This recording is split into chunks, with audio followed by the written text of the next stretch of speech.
Voici Yuna, 25 ans, un véritable zombie d'entreprise. Mais dans ce boulot, il ressemblait plutôt à un esclave.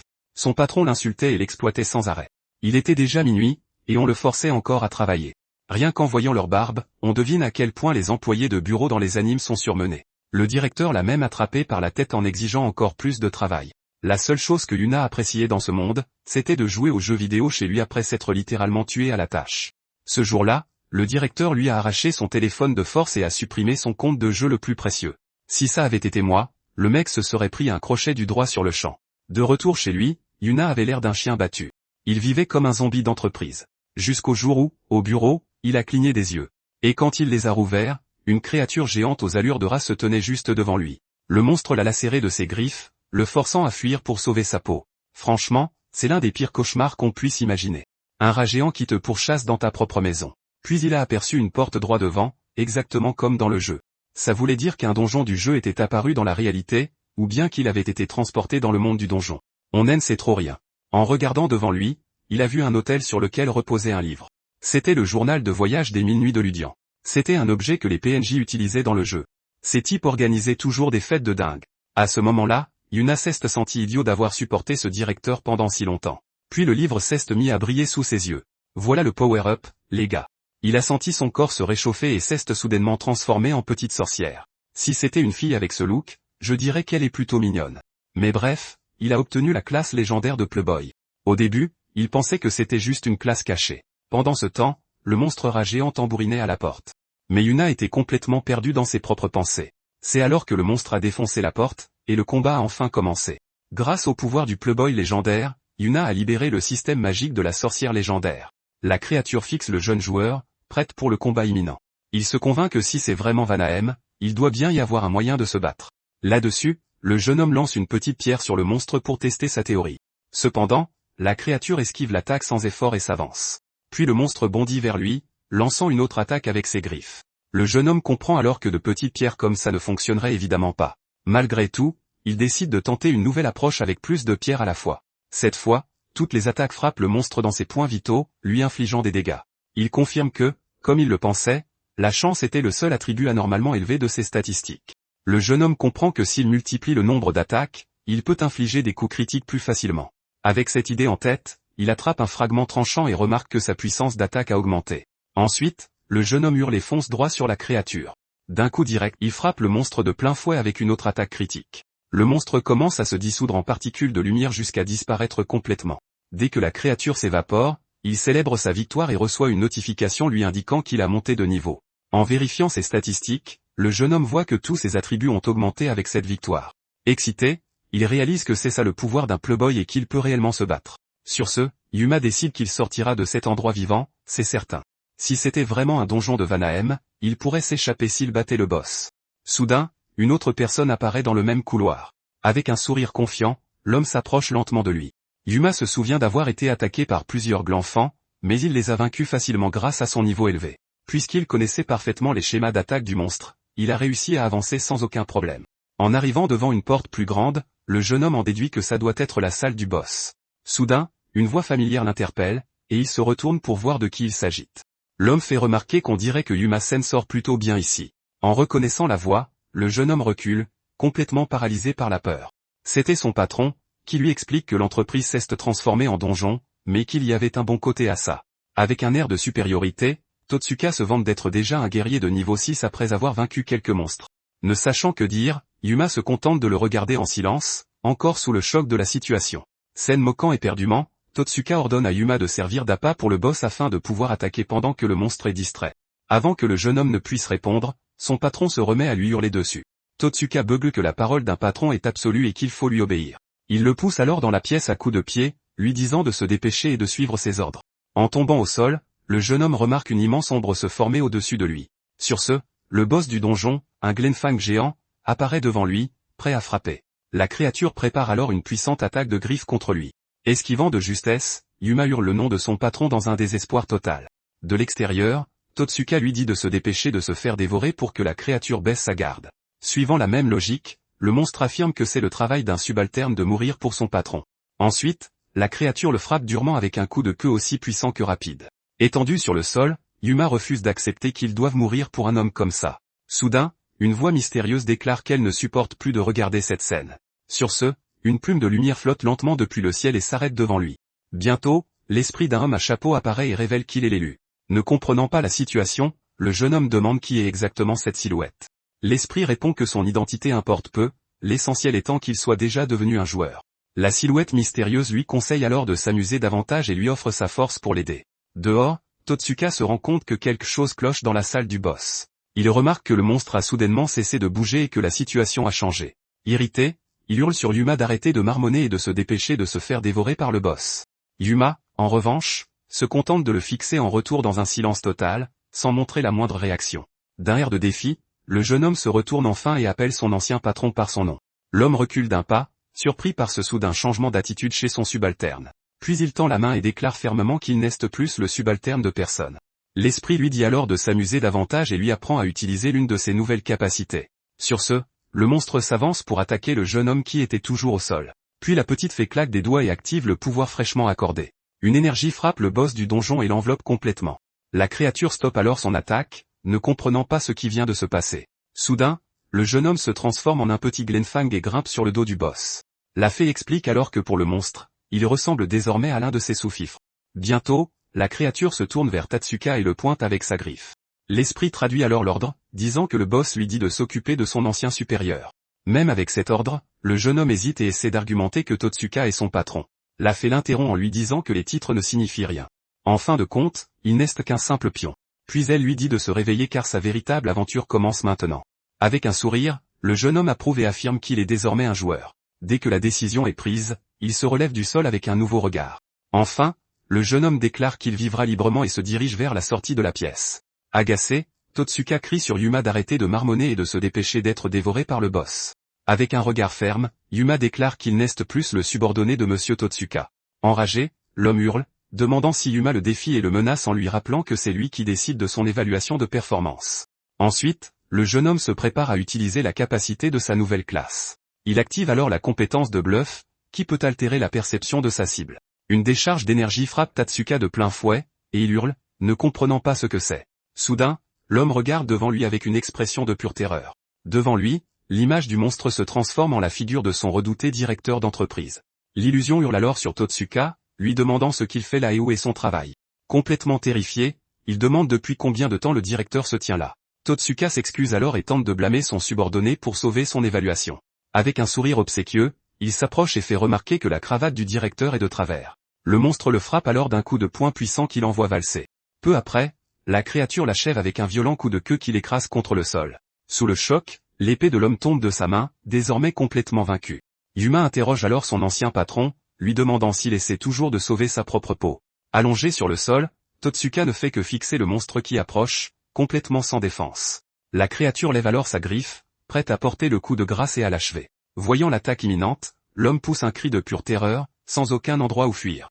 À la dernière seconde, Yuma s'interpose et dit que, malgré tout, il n'a pas à mourir. L'esprit fait alors l'éloge de l'attitude du jeune homme, affirmant qu'il a montré la différence de calibre entre deux.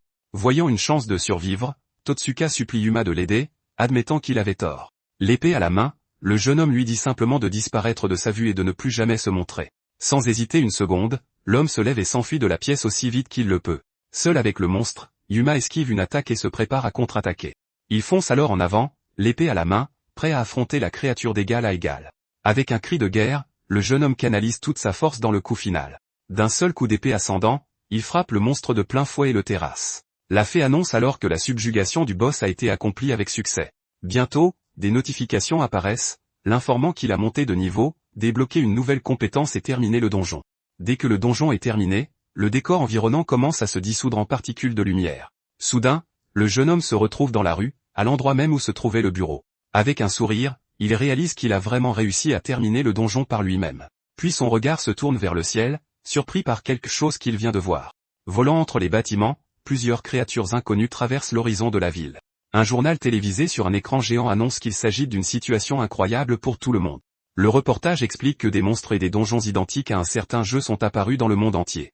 De plus, un nouveau continent et des monstres qui n'existaient pas dans le jeu ont également été aperçus. Tandis que le présentateur exhorte tout le monde à garder son calme, une foule se forme dans les rues. Au milieu du chaos, les gens se demandent ce qui se passe et quel sera l'avenir du monde.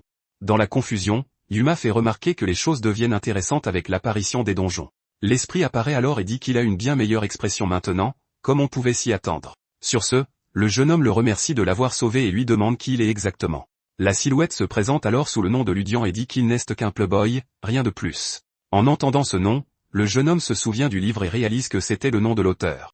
Ludian dit alors que se plaindre de la crise ne changera rien et l'encourage à profiter de la situation, lui demandant quel sera son prochain mouvement. Tout en réfléchissant à sa réponse, le jeune homme aperçoit au loin quelque chose qui attire son attention. Bientôt, il reconnaît la tour de cristal apparue au milieu de la ville comme l'un des donjons du jeu.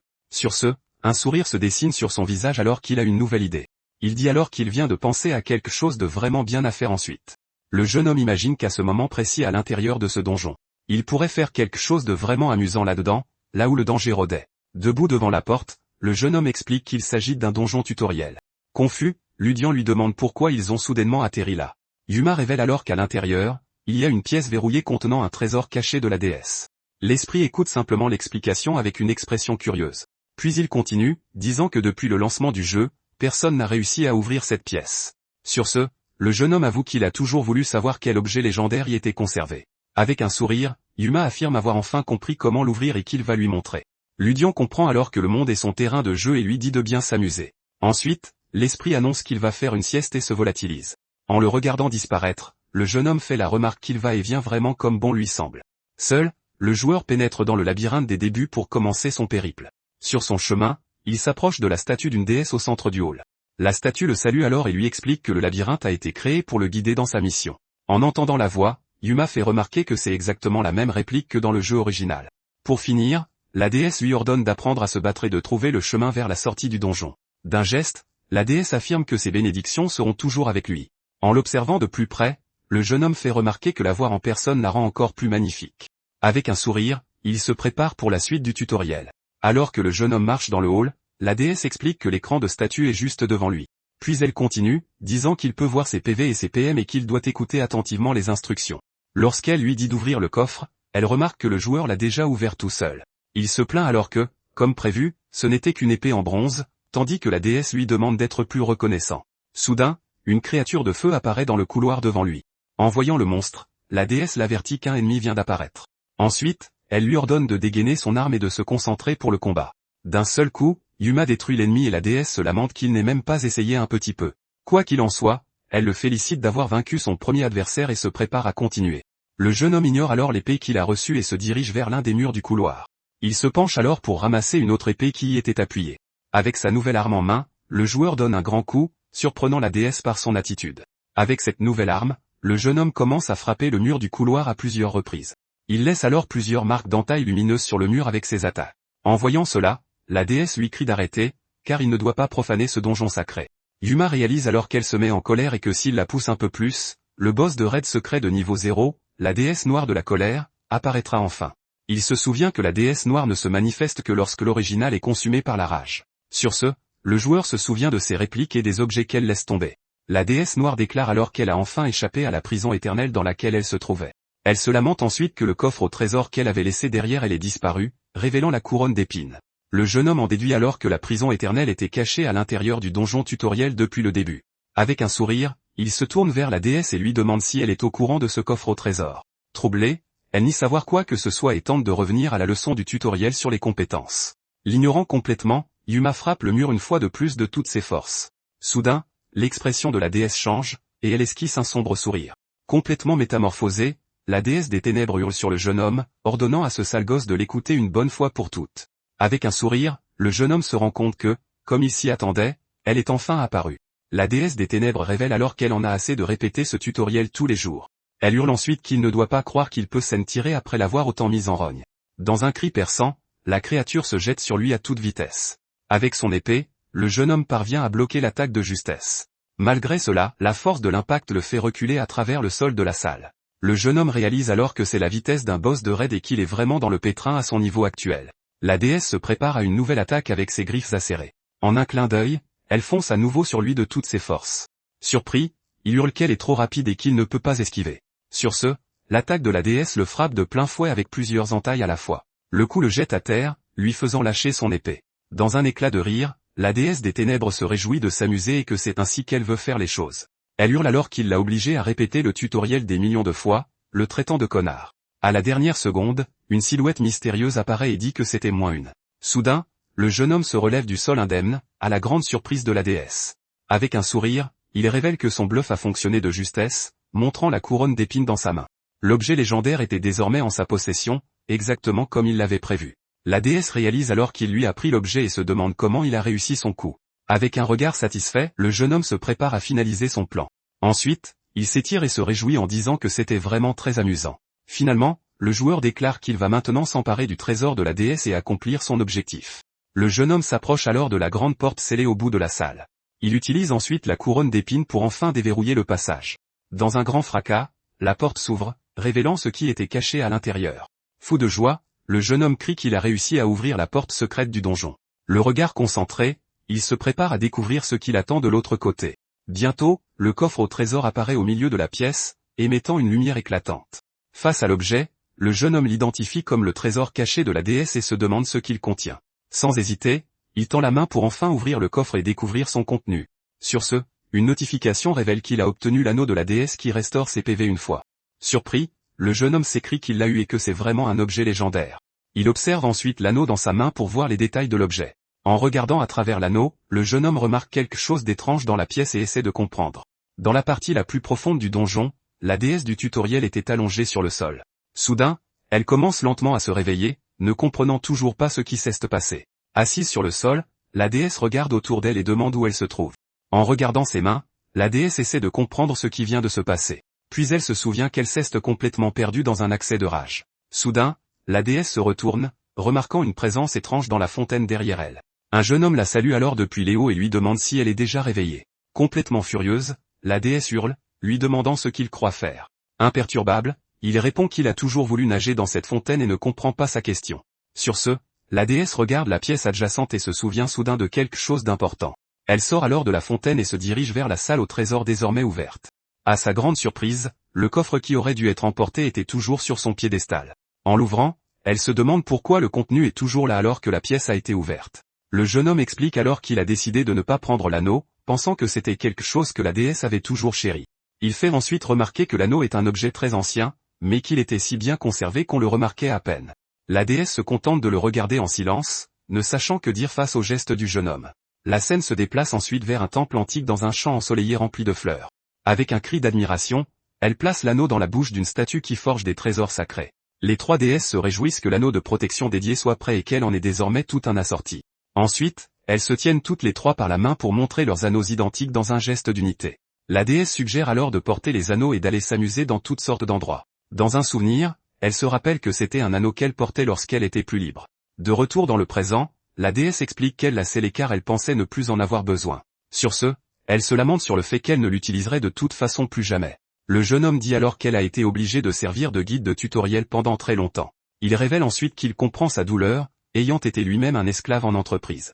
La déesse le regarde en silence, surprise par la révélation du jeune joueur. Avec un sourire, il lui suggère d'essayer de s'amuser un peu plus, mais elle se demande comment elle pourrait le faire ici. Le jeune homme lui répond alors qu'elle pourrait créer des labyrinthes cachés ou même sortir de temps en temps. Il lui explique ensuite que ça pourrait être n'importe quoi pour changer sa routine. La main tendue, le jeune homme déclare qu'il n'y a aucune raison pour qu'elle reste prisonnière. La déesse le fixe pendant un moment, méditant sur ses mots d'encouragement. Finalement, elle accepte avec un sourire et avoue qu'il a raison sur toute la ligne. En signe de gratitude, la déesse décide d'offrir l'anneau au jeune joueur. Il hésite à accepter, mais elle insiste que c'est bon et dépose l'objet dans sa main. La déesse explique alors qu'il l'a aidé à réaliser quelque chose d'important et qu'elle veut qu'il le garde. À la sortie du donjon, le jeune homme fait ses adieux et promet de revenir jouer. La déesse l'avertit alors de se méfier des ennemis à l'extérieur, et il demande pourquoi le monde est devenu ainsi. Le regard lointain, elle répond qu'elle ne connaît pas vraiment la réponse. Elle se souvient juste d'avoir entendu une voix, et quand elle s'en est rendue compte, elle était déjà dans le monde réel. Le jeune homme s'interroge alors sur cette voix mystérieuse et la remercie pour l'information. Avec un sourire, il dit que pour le moment, il va juste essayer de s'amuser autant que possible. La déesse hoche la tête et dit qu'elle fera de même à partir de maintenant. Quelques jours plus tard, de nouveaux joueurs sont stupéfaits de voir l'entrée du tutoriel complètement décorée. Un panneau écrit à la main annonçait que la déesse était absente et donnait des instructions pour le donjon. Les joueurs se plaignent alors du nouveau tutoriel et du fait que la déesse en fait vraiment à sa tête. Dehors, Yuma observe la scène avec Ludian, satisfait du résultat de ses actions. L'esprit commente enfin que tout s'est bien passé, et le jeune homme se demande où il devrait aller ensuite. Avec une nouvelle idée en tête, le jeune homme décide qu'il ira d'abord sur le nouveau continent mentionné aux informations. Avec un sourire, il conclut que c'est l'endroit qui semble le plus excitant pour commencer son voyage. Ludian l'encourage alors à garder cet état d'esprit, car le monde entier l'attend. Le jeune homme hoche alors la tête, prêt pour sa prochaine aventure. Soudain, il sent son téléphone vibrer et le sort pour voir de quoi il s'agit. En regardant l'écran, le jeune homme voit que c'est un appel de son ami de jeu, Sua. Avant même qu'il ne puisse répondre, une voix désespérée à l'autre bout du fil hurle à l'aide. Inquiet, Yuma lui demande ce qui s'est passé, et son ami répond qu'il est allé dans un donjon pour débutants. Sua explique ensuite qu'il est dans le pétrin et qu'il va se faire tuer s'il reste là. Sans hésiter, le jeune homme se met à courir et dit qu'il arrive, tout en demandant sa position. Il se rappelle alors qu'il joue avec Sua depuis longtemps et qu'il est un joueur expérimenté. C'est pourquoi Yuma trouve étrange qu'il soit en difficulté dans un donjon pour débutants. Tout en courant, le jeune homme se demande ce qui a bien pu arriver à son ami. Dans le donjon, Sua pleure de peur, complètement sans défense face à la menace. En entrant dans le donjon, le jeune homme le reconnaît comme un lieu pour débutants. Il trouve donc étrange que Sua ait tant de difficultés, car les ennemis ici ne devraient pas être très forts. Soudain, Ludian apparaît et lui demande pourquoi il est si pressé, et le jeune homme lui répond que son ami est en danger. L'esprit se demande alors si les gens peuvent vraiment rester les mêmes quand le monde change. Il définit ensuite l'amitié comme le fait de tendre la main, mais Yuma l'ignore, concentré sur la recherche de Sua. Le jeune homme continue de courir, ne comprenant pas ce que les mots de l'esprit signifient. Soudain, il aperçoit son ami au loin et crie pour attirer son attention. En s'approchant, Yuma lui demande s'il va bien, et son ami est surpris par son arrivée. Sua le reconnaît alors et dit « Dieu merci, tu es là ». Yuma lui demande ce qu'il s'est passé. Avec un regard nerveux, il explique que ce n'est pas tout à fait ça, mais qu'il pensait que le donjon serait facile. Yuma demande alors si des ennemis différents du jeu sont apparus, puisqu'il n'y a aucune garantie que tout soit pareil. Sua secoue la tête et dit que ce n'est rien de tout ça, en serrant son bras. Ne comprenant pas sa réaction, le jeune homme le dévisage en silence, confus par la situation. Sua suggère alors de nettoyer le donjon ensemble et de se diriger vers la sortie. Soudain, il hurle le nom de Yuma alors qu'un monstre charge derrière lui. D'un mouvement rapide, le jeune homme fonce vers le monstre pour l'attaquer. Dans un flashback, il se rappelle à quel point leur travail d'équipe était parfait. Il le félicite pour son bon travail, et Sua répond que c'était évident après avoir joué ensemble pendant si longtemps. Sur ce, Yuma commente que conquérir le donjon ensemble donne la même impression que dans le jeu, mais son ami acquiesce simplement avec nervosité. Soudain, Sua se retourne après avoir repéré quelque chose sur le sol du donjon. Il pointe alors du doigt et dit qu'il a trouvé un coffre au trésor tout près. Sans hésiter, Sua ouvre le coffre pour voir ce qu'il y a à l'intérieur. Une notification révèle alors que l'objet obtenu est une épée longue améliorée. Yuma s'excite et dit que, selon l'amélioration, un objet comme celui-là peut surpasser un équipement de haut niveau. Sua approuve alors et dit qu'avec ça, il pourrait peut-être y arriver. Il ajoute que le reste n'est que du sable de cuivre dont il n'a pas besoin, alors Yuma décide de le prendre. Alors que Sua s'interroge sur l'utilité de l'objet, le jeune homme dit qu'il le garde parce que c'est brillant et doux. Soudain, une énorme créature émerge des ombres derrière eux. Le monstre se révèle alors complètement, prêt au combat. En voyant le boss, Sua gémit de peur, complètement paralysé. D'un seul coup, le jeune homme dit « Je l'ai eu », en terrassant un autre monstre sur le chemin. Puis Sua le remercie maladroitement, laissant le jeune homme confus face à son attitude étrange. Il réalise alors que quelque chose cloche vraiment et se demande ce qu'il est arrivé à son ami. En atteignant une porte plus grande, le jeune homme commente que ça ressemble à la salle du boss. Il explique ensuite qu'il leur suffit de vaincre le boss pour sortir, et Sua acquiesce nerveusement. Sans hésitation, Yuma pousse la grande porte pour révéler ce qui se cache de l'autre côté. Dès que la porte s'ouvre, un monstre avec des pinces de crabe apparaît au milieu de la pièce. La créature pousse alors un rugissement intimidant en direction des deux joueurs. À l'apparition du monstre, Sua hurle de peur, complètement paralysé. Même en tremblant, il se dit qu'il peut y arriver avec sa nouvelle arme. Avec un cri de guerre, Sua charge de toutes ses forces vers le boss du donjon. En voyant cela, Yuma essaie de lui dire d'attendre, mais c'est trop tard. Le joueur hurle alors en essayant de frapper la créature avec son épée. Le boss se prépare à bloquer l'attaque imminente avec l'une de ses pinces. D'un seul coup, le monstre brise l'épée de Sua, le désarmant complètement. Totalement terrifié, Sua hurle alors que le monstre se prépare à le frapper. La créature lève alors sa pince, prête à porter le coup fatal pour l'achever. Voyant cela, Yuma lui crie de faire attention à l'attaque qui approche. À la dernière seconde, le jeune homme bondit devant lui et bloque le coup avec son épée. Sur ce, le monstre recule, et Yuma demande à son ami s'il va bien. Allongé sur le sol, Sua gémit que son épée a été détruite et qu'il va mourir. Le jeune homme l'interroge alors sur son comportement étrange depuis le premier message. En larmes, Sua crie qu'il est terrorisé et qu'il ne peut plus se battre. Ne comprenant pas, Yuma se contente de le fixer en silence, surpris par les aveux de son ami. Sua explique alors qu'il pensait que la réalité serait comme le jeu, mais tout est complètement différent. Il se plaint ensuite que les monstres sont immenses et que même leur odeur est horrible. Par-dessus le marché, il dit que l'équipement est trop lourd pour être utilisé correctement. Pire encore, il révèle que lorsqu'il se fait toucher, la douleur est réelle et que ça fait vraiment mal. Sur ce, Suwa hurle qu'il est terrifié et qu'il ne peut plus se battre comme ça. Voyant son ami paniquer, Yuma réalise que la situation est grave et que l'ennemi est toujours devant eux. Ayant une nouvelle idée, le jeune homme dit « c'est ça » et se prépare au combat. Il jette ensuite le sable de cuivre au sol, soulevant un nuage de poussière. Le monstre hurle de douleur à cause du sable dans ses yeux, et Yuma dit qu'il va gérer la situation. Son épée à la main, il dit à Suwa de se mettre en sécurité. Ludian commente alors qu'il a utilisé de simples matériaux comme diversion pour sauver son ami. Avec un sourire, l'esprit dit qu'il aime cette approche amusante du combat. Le jeune homme essaie alors d'attaquer le monstre avec son épée en cuivre, mais le coup n'a aucun effet. Il réalise alors que la carapace de la créature est trop dure pour son arme. Avec cela, le jeune homme comprend qu'une épée en cuivre ne peut pas transpercer cette armure.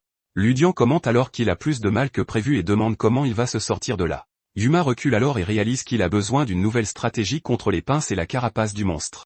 Soudain, il a une idée et décide d'utiliser l'une de ses compétences. Avec une lueur dans la main, le jeune homme charge à nouveau la créature. Suwa lui crie alors de ne pas s'approcher davantage, car il pourrait mourir s'il s'en approche. Imperturbable, Yuma lui dit simplement de regarder et active le pouvoir de l'anneau sur sa main. D'un mouvement rapide, le jeune homme touche directement la pince du monstre pour entamer son plan. Il crie ensuite que la compétence de mimétisme a été activée avec succès. Sur ce, une nouvelle compétence appelée mimétisme est débloquée, lui permettant de copier les techniques d'une cible pendant 15 secondes. Yuma se rend compte que si une épée en acier ne fonctionne pas contre cette carapace robuste, il lui faudra autre chose. Avec un sourire, Yuma déclare que l'arme qu'il peut utiliser se trouve juste devant lui. Puis sa main se transforme en une pince identique à celle de la créature. En voyant cela, le monstre réagit avec une évidente surprise. Sans hésiter, Yuma s'avance pour attaquer. Il frappe la créature directement à la poitrine avec la pince fraîchement copiée. L'attaque fait mouche, mais l'impact ne semble causer aucun dégât réel. Immédiatement après, Yuma se plaint que la limite de temps de 15 secondes est loin d'être suffisante. En réponse, la créature pousse un rugissement et se prépare à contre-attaquer. À cet instant, Yuma réalise qu'il lui suffit de porter un seul coup sur la poitrine exposée du monstre. Avec un nouveau plan, il se positionne une fois de plus pour la frappe décisive. Yuma charge alors avec un cri, se jetant sur la créature de toutes ses forces. D'un mouvement vif, il se baisse et transperce la carapace du monstre par en dessous.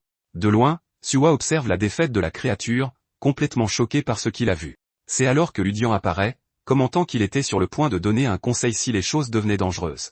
Pendant ce temps, le corps de la créature vaincue commence à se dissoudre sur le sol. D'un ton surpris, Ludian demande si Yuma a déjà maîtrisé ce style de combat. Avec un sourire, Yuma confirme simplement que son plan a fonctionné comme prévu. Ensuite, le système affiche des notifications indiquant qu'il est passé au niveau 9 et qu'il a débloqué la compétence d'espièglerie. La scène change ensuite, montrant une vue d'une ville avec de grands bâtiments au loin. À la sortie de la grotte, Suwa commente avec soulagement qu'heureusement, ils scènent sont sortis sains et saufs. Yuma commence à parler mais est interrompu par Suwa qui annonce sa décision d'arrêter d'être un joueur. N'arrivant pas à y croire, Yuma remet en question les paroles de son ami. Posant une main sur son épaule, Yuma lui demande pourquoi, lui rappelant qu'ils ont toujours tout fait ensemble. Dans un court flashback, les deux paraissent plus jeunes et disent que tout irait bien tant qu'ils resteraient ensemble. Le regard baissé, Suwa avoue que finalement, il a juste peur.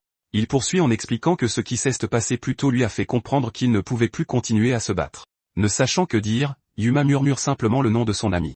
Suwa admet quand même que c'était palpitant de le regarder, car Yuma avait l'air de s'amuser tout le temps. Suwa explique que bien que le jeu soit actuellement inaccessible, il compte passer sa vie à jouer à d'autres jeux. Après que Yuma lui ait dit qu'il comprenait sa décision, Suwa l'interroge sur ses projets pour l'avenir. Avec beaucoup d'enthousiasme, Yuma révèle qu'il veut se rendre sur le nouveau continent, affirmant que rien ne pourrait être plus excitant. Suwa se souvient alors d'un article sur le recrutement d'une équipe d'exploration, ce qui éveille la curiosité de Yuma. Déjà debout, Suwa avertit Yuma de ne pas oser se faire tuer, disant qu'il ne lui pardonnerait jamais si cela arrivait. Yuma se contente d'afficher un grand sourire en réponse à l'avertissement de son ami. Les deux scellent ensuite leurs adieux en entrechoquant leurs poings. Et sur ce, Suwa se retourne et s'éloigne, faisant un dernier signe de la main. Juste après, Yuma sort son téléphone pour lire l'article dont Suwa avait parlé. L'article indique que plusieurs joueurs ont déjà montré de l'intérêt, y compris des guildes montantes. Le texte mentionne également que des guildes approuvées par le gouvernement et d'autres groupes se disputent la sélection. Voyant que le niveau minimum requis est de 15, Yuma comprend qu'il doit d'abord monter de niveau. Il en conclut également que pour réussir le test, il aura besoin d'un meilleur équipement. Avec cela en tête, Yuma pense à un donjon de type salle au trésor où il pourrait monter de niveau et obtenir des objets. Voyant que la date limite d'inscription est dans 2 jours, il comprend qu'il doit se dépêcher. La scène s'ouvre sur un imposant bâtiment d'entreprise dans le centre-ville. Dès l'entrée, une enseigne révèle le nom de l'entreprise, Takagi Corporation. À l'intérieur d'une grande salle de réunion, plusieurs membres de la guilde attendent en silence devant leur chef. Le président de l'entreprise et maître de guilde, Shoya Takagi, annonce qu'il va révéler les 2 membres ayant les scores les plus bas.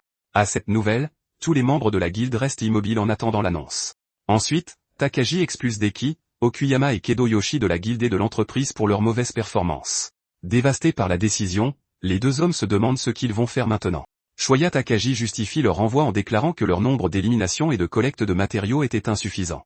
Avec un regard impitoyable, il déclare que ceux qui ne peuvent pas contribuer ne sont que des déchets inutiles. Par la suite, Takagi avertit les autres de ne pas baisser leur garde car il n'y a pas d'avenir pour ceux qui ne font pas d'efforts. Pour être sélectionnés dans l'équipe d'exploration, il ordonne à tous de se donner à fond lors du prochain raid dans le donjon au trésor. Pendant ce temps, l'une des joueuses serre un papier dans sa main en pensant qu'elle est à la 3e place. Même après avoir sacrifié son sommeil, elle se lamente de n'avoir atteint que la 3e position. Sur ce, la joueuse décide qu'elle devra travailler encore plus dur pour gravir les échelons. De retour à son bureau, Takagi en conclut que dans cette ère de chaos, ceux qui agissent en premier s'assurent le pouvoir. Takagi se dit que tout ce qu'il fait, c'est pour l'idéal qu'il souhaite atteindre. Pendant ce temps, sur son téléphone, Yuma lit la déclaration de Takagi affirmant que son entreprise va se lancer dans les raids de donjons pour sauver le monde. En regardant une vidéo de l'interview, Yuma se demande si Takagi dirige déjà une guilde. Avec son objectif en tête, il entre enfin dans le donjon au trésor. À son arrivée, Yuma confirme ses soupçons lorsqu'il remarque que de nombreux autres joueurs sont déjà là. Soudain, un mouvement droit devant attire son attention. Il identifie rapidement la créature comme un zombie chasseur de trésors. Yuma analyse qu'il s'agit d'un monstre coriace qui ne cesse de bouger que si on lui écrase d'abord la tête. Au même instant, la tête du zombie est détruite par un tir net. Juste à ce moment-là, une joueuse blonde apparaît, l'arme à la main, après avoir éliminé la créature. Passant devant le monstre à terre, la joueuse se dit qu'elle doit encore vaincre plus d'ennemis. Cependant, alors qu'un autre zombie s'approche derrière elle, Yuma lui crie de faire attention. Dans un mouvement vif, il se précipite et détruit le monstre d'un seul coup avant qu'il ne puisse attaquer. La joueuse se retourne, complètement surprise par cet aide inattendu. Debout devant elle, Yuma lui demande si elle va bien. La joueuse exige immédiatement qu'il ne lui vole pas ses proies, expliquant que c'est un moment critique et qu'elle a un quota à remplir. Face à cette réaction, Yuma se demande simplement ce qui se passe. À cet instant, la joueuse est présentée comme Nijika Natsume, une membre de la guilde Gloryhawk. Nijika Natsume lui demande de ne pas lui voler ses cibles, expliquant qu'elle est dans une période critique et a un quota à respecter. Confus, Yuma se dit qu'il ne volait rien, mais essayait juste de l'aider. Juste à ce moment-là, un membre de sa guilde crie à Natsume de se dépêcher, et elle court pour les rattraper. En les regardant, Yuma se dit que même en tant que joueur, certains ont encore des quotas, et qu'ils devraient essayer de s'amuser davantage. Sur ce, Ludian apparaît et lui demande s'il n'est pas pressé lui aussi, mais Yuma dit qu'il compte faire du tourisme dans le donjon. Il fait ensuite remarquer à quel point le décor a l'air vraiment historique. Yuma déclare alors qu'il veut profiter de ce genre de choses et qu'il en assumera les conséquences s'il n'arrive pas à temps. En entendant cela, Ludian fait remarquer qu'il est vraiment devenu un playboy. Pendant ce temps, le groupe de Natsume avance dans un couloir et rencontre d'autres monstres. En voyant les ennemis devant eux, l'un des membres ordonne aux autres de les repousser, et Natsume confirme qu'elle a verrouillé sa cible. Un autre membre les informe que le quota est de 10 armes améliorées et qu'ils doivent tous chasser, des monstres les plus faibles au boss. Du coin de l'œil, Natsume remarque que Yuma marche toujours nonchalamment dans le couloir. Bientôt, Yuma admire une torche, commentant l'odeur de rouille d'un autre monde et la superbe atmosphère de l'endroit. Soudain, son regard est attiré par quelque chose sur le sol. Il s'accroupit pour examiner l'objet, et Ludian lui demande ce qu'il fait. Tout en observant l'endroit, Yuma commence à dire que ce donjon est, à ce moment-là. L'un des membres de la guilde plus loin crie qu'il a trouvé la salle du trésor. Les joueurs trouvent rapidement des objets comme un marteau en fer, un arc de puissance et une lance en acier. Sur ce, l'un des membres ouvre un tonneau et commence à en examiner le contenu. Il en sort alors une dague tordue, se demandant ce que cet objet pourrait bien être.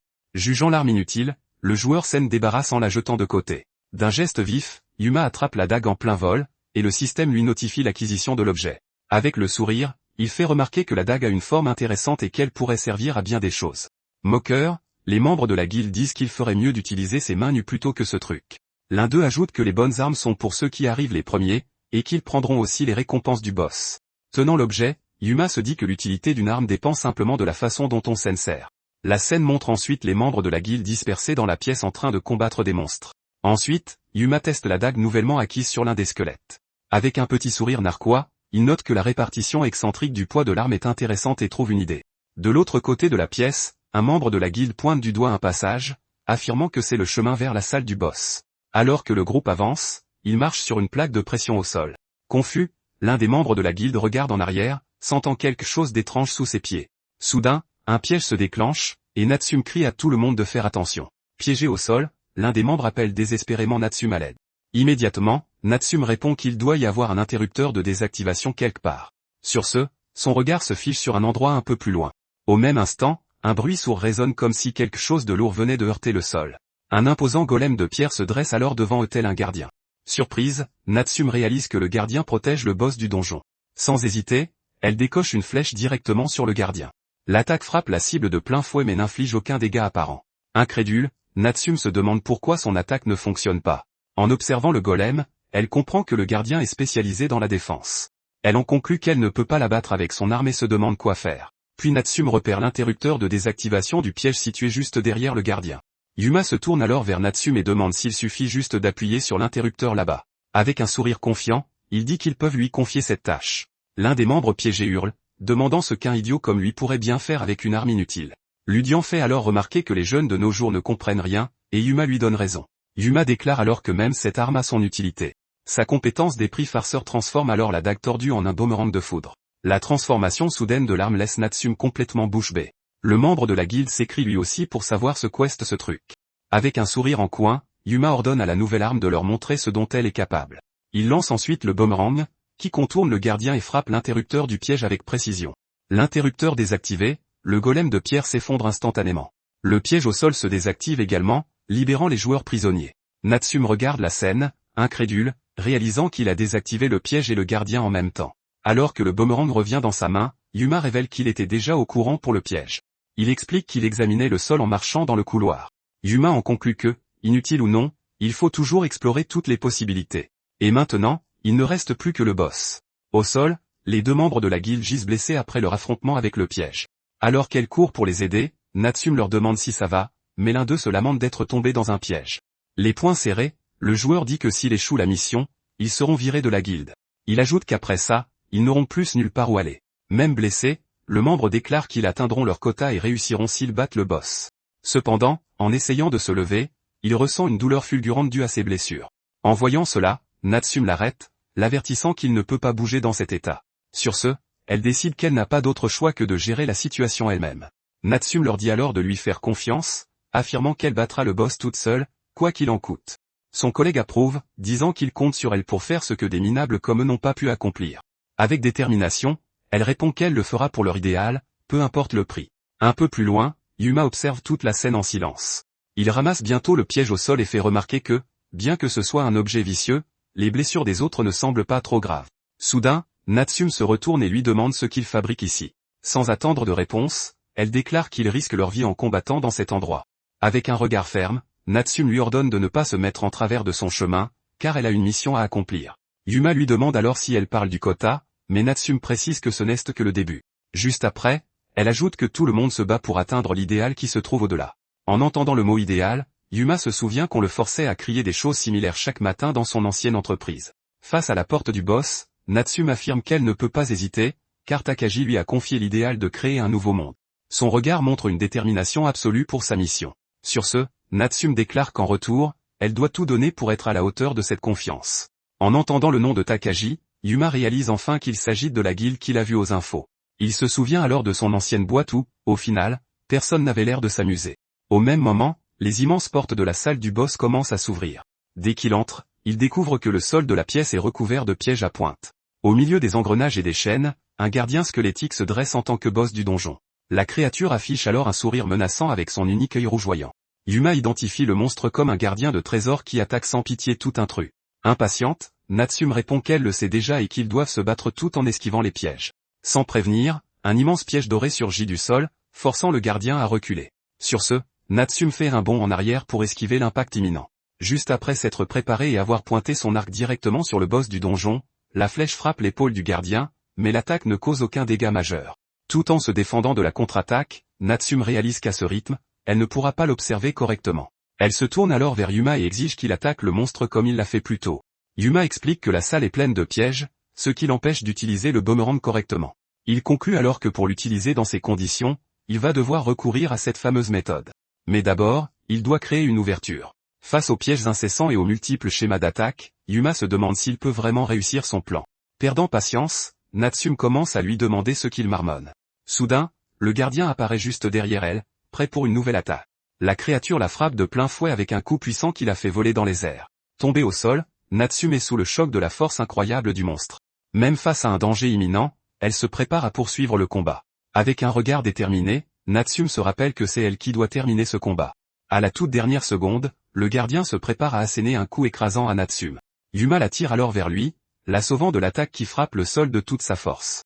Agacée, Natsume lui hurle dessus, lui demandant pourquoi il se met en travers de son chemin. Elle continue, insistant sur le fait qu'elle doit se battre pour l'idéal en lequel elle croit. En s'éloignant du monstre, Yuma la tient dans ses bras et lui dit de lui laisser le reste. Il lance ensuite un petit objet vers le gardien pour créer une diversion. Dès que l'objet atteint sa cible, Yuma constate qu'il a réussi à créer une ouverture. Il attrape alors le bras de Natsume, qui réagit avec surprise à son contact. Sans perdre de temps, Yuma la met sur son dos et se met à courir pour fuir le boss. Sur son dos, Natsume demande pourquoi il s'enfuit et exige qu'il la lâche puisqu'elle peut encore se battre. Ludian apparaît alors et lui demande si elle ne comprend toujours pas, tandis que Yuma lui dit de se contenter de regarder. La scène montre les deux en train de courir vers la sortie de la salle du boss.